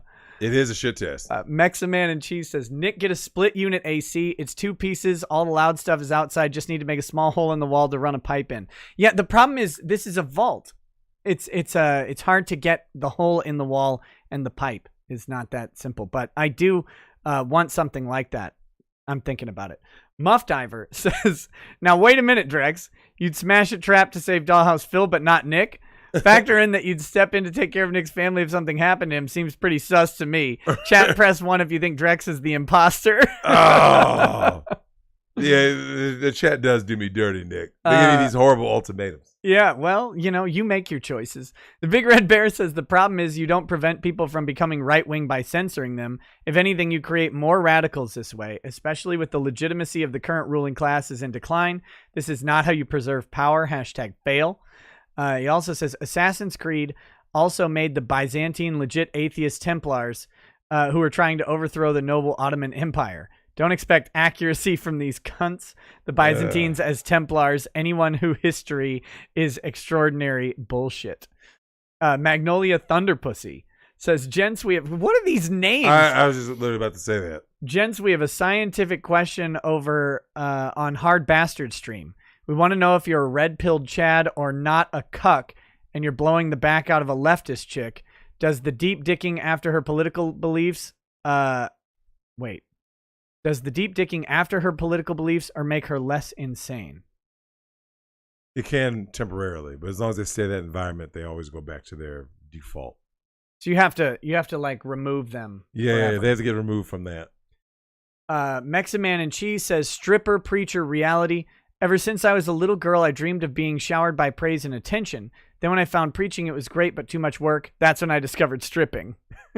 Damn. Lol Drex has stick legs. Says, Drex, you got to review a YouTube channel called All Things Iceland.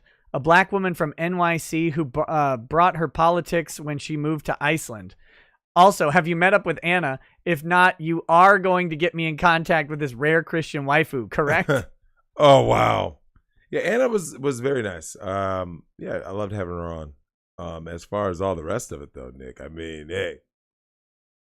One of my subscribers suggested that I create a dating environment for people in the show who want to meet or something. I don't know. Apparently, some other person did that. I don't know how that would work, but yeah, how does that work? I don't know, but it would have a giant ass liability waiver. Right? I got nothing to do with it. People are coming from everywhere, right? Cobb salad with bacon bits says, hey fellas, hey Drex, I want to meet some chicks to smash. I'm just a regular guy, mid-30s, average build, 6 foot even, nothing fancy. I don't want a relationship or anything, just some chicks to bang. Any advice on where to look and what ages to look into? Thank you. I have no advice in this field. I would just tell a dude to do what our man did, Facebook Mike, which is to go to the gym, build up your body, right? And just post pics about your life on Facebook. Honestly, they'll come. And you'll meet chicks at the gym too. Yeah, they'll come. That's where they're going. Nick, there's nowhere else. No bars, no clubs. Speaking of the gyms and things that are closed, I just saw Psycho, the Hitchcock movie.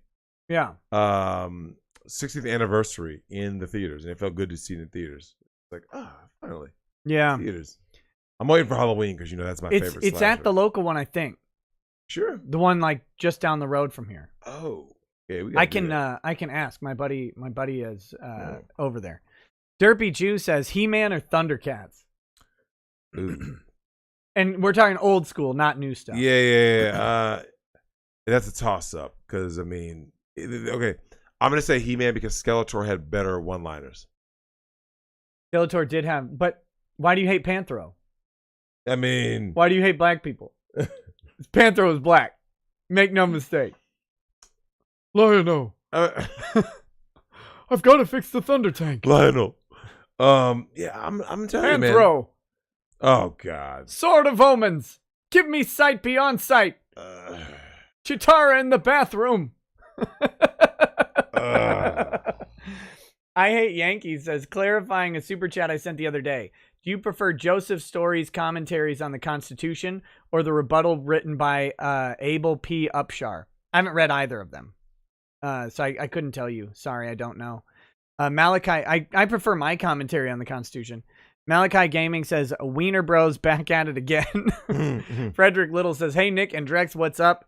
Hope you guys are well. Also, Nick, please say in Kermit voice, dead or alive, you're coming with me. Mario Carter 13 says, Grinder is only when you're late for work.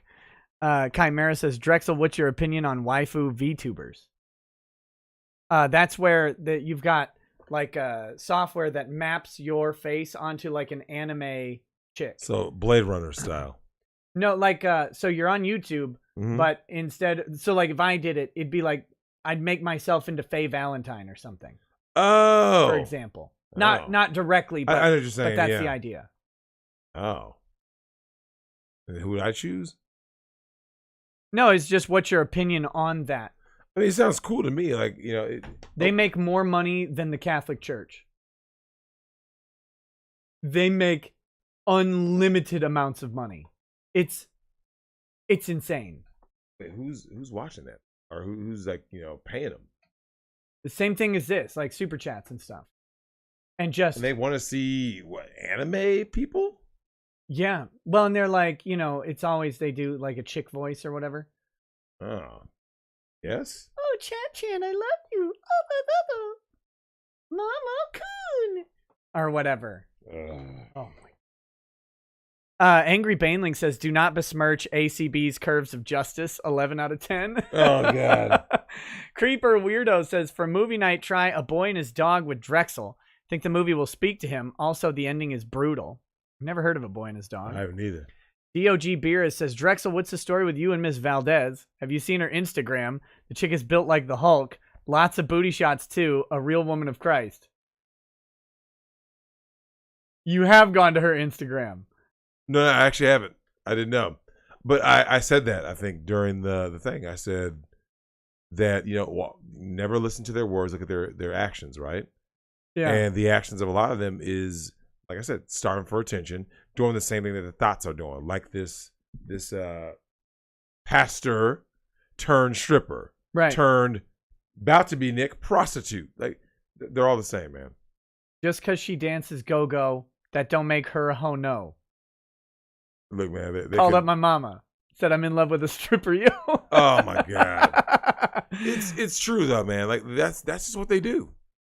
Solemn says, Drexel, if you have a frog baby, just pull a Wolf of Wall Street and drive it out of the country, open the door, and tell it to run free. Pretty much. Damn. Dax Terminax says,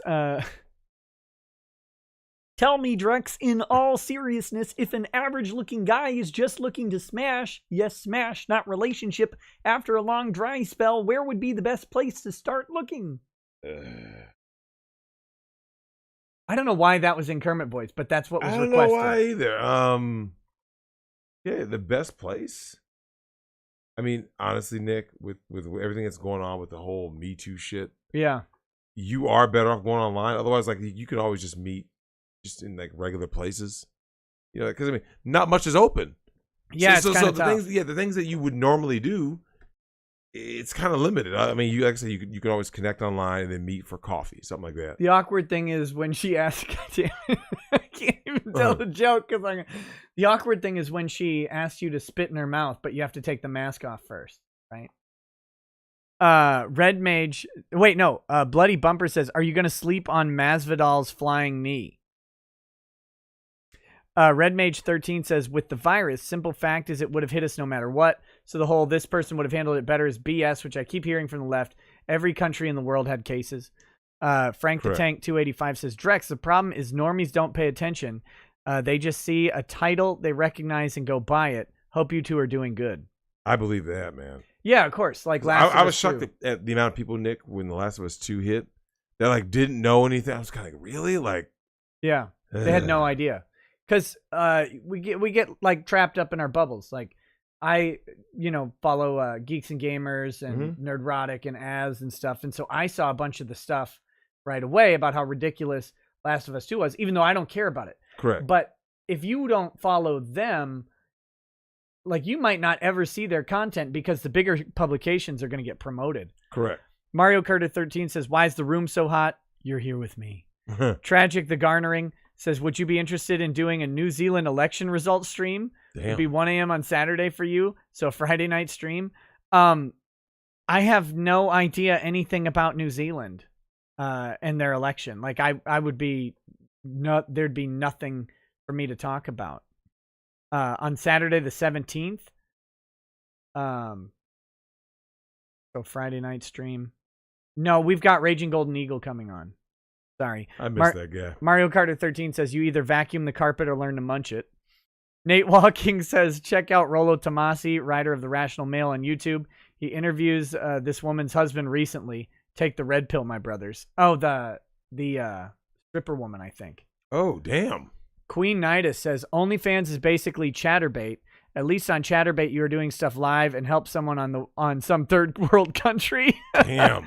No one important says, so latest chapter, Goku has the bad guy on the ropes, and what does he do? Gives him a senzu bean. 30 years and he's learned nothing.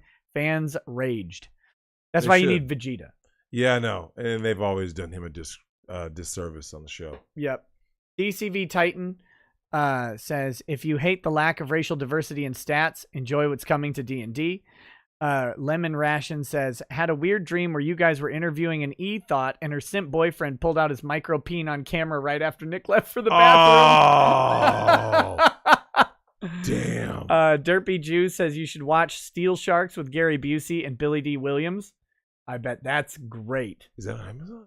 I don't know. Steel Sharks? Yeah. And then Brian Natarin says, Drexel, would you smash the dark triad of Leslie Jones, Brittany Griner, and Lizzo for a year to end the family court, abortions, and all censorship?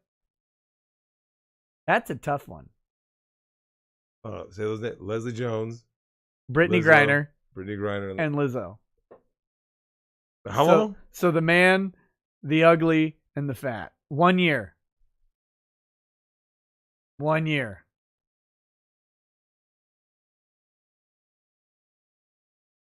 Wait, what did I get rid of? Family court, abortion, and all censorship.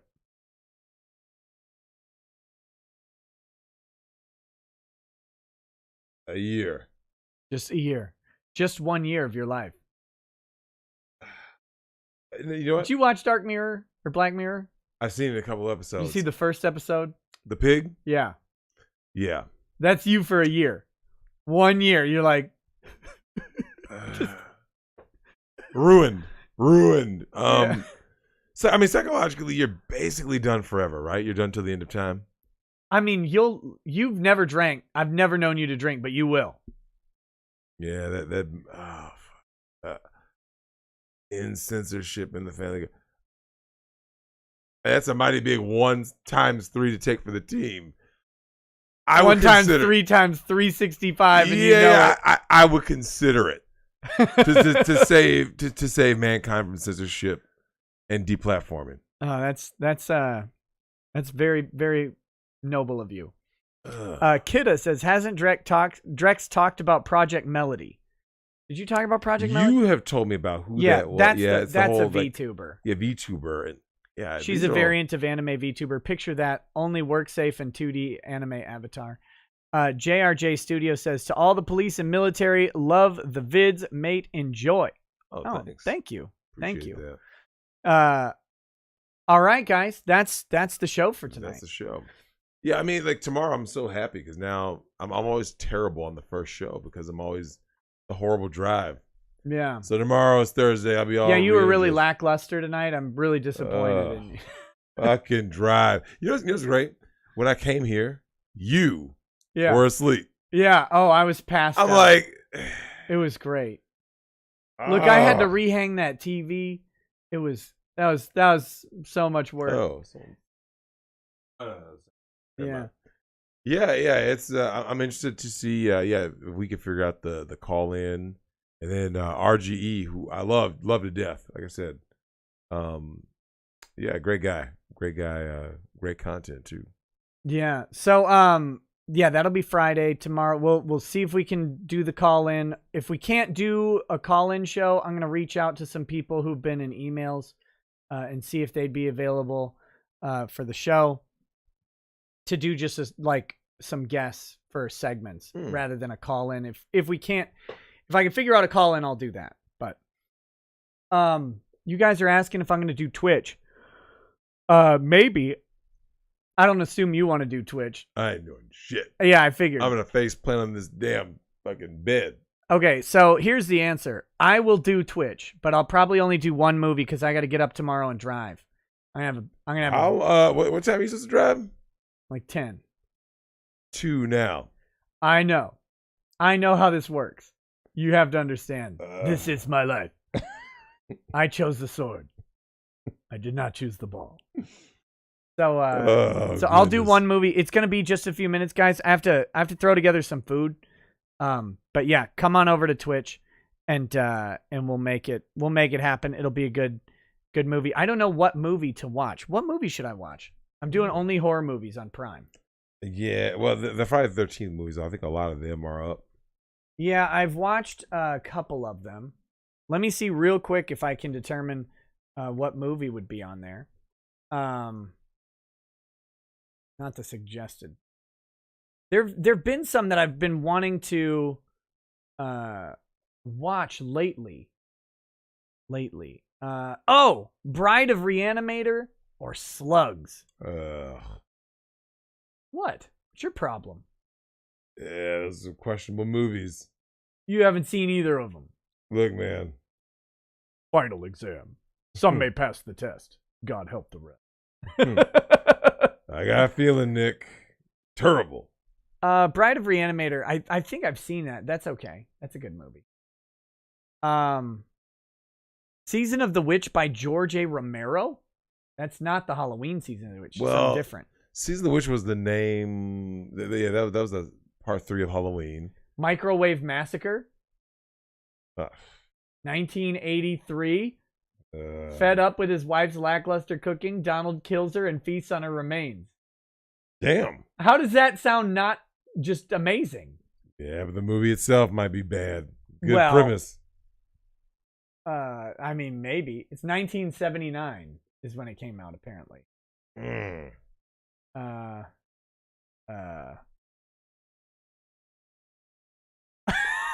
Okay, we're watching this. What is it? Microwave Massacre, 1979. Oh my god. That's what I'm gonna watch. You don't have to. You're going to sleep. I am. It's also short. It's an hour and 15 minutes, so I don't have to be up forever. That's not bad. So, okay, guys, come over to Twitch for Microwave Massacre. Have a good night to everybody, because, man, I wish I could stay. I'll get up in tomorrow and watch it, because I need to see this movie. I mean... Do you want me to wait? I could watch a different movie. I'll watch Slugs. I saw that movie when Slugs? it came out. Yeah. It's old. Small town. Yeah, it's not Slither. No, I know what you want. I think I know exactly what you're talking about. Should I do Slugs so you can watch Microwave? We could do a watch party Microwave Massacre like during the day even. Oh yeah, we could do that. Okay, let's do that. We'll watch where a moronic middle-aged mama's boy digs up his mother after death and brings her home. The lunatic finally resorts to killing. That looks good. Deranged? 1974. No, we're going to do Slugs. Okay, we're going to do Slugs. That's what we're going to do. Slugs. So come over to Twitch. Let me start the outro. Smooth. All right, guys. Thanks for hanging out with us tonight. Thanks, we'll see you tomorrow. Peace. Peace.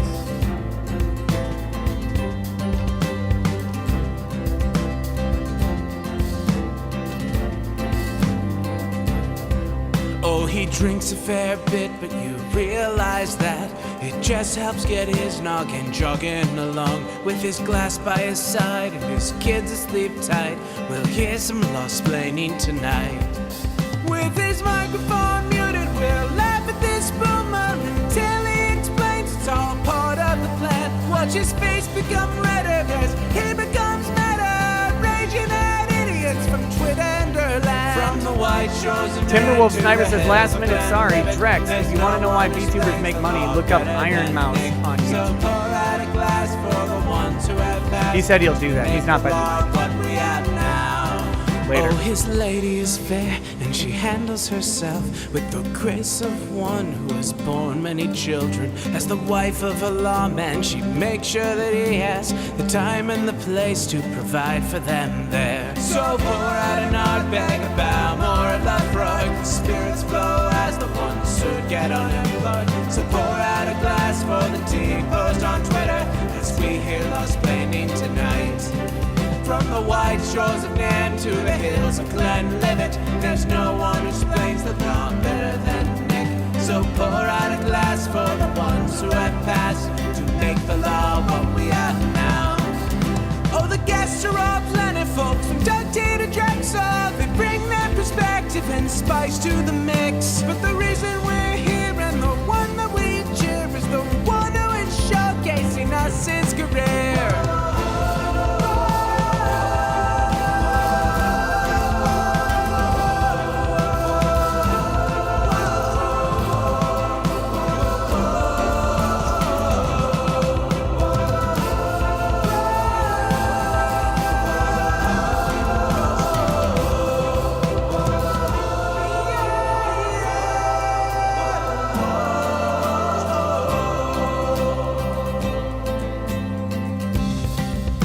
So pour out an art bag, a bow, more of that frog. The spirits flow as the ones who get unemployed. So pour out a glass for the tea, post on Twitter as we hear Lost Planning tonight.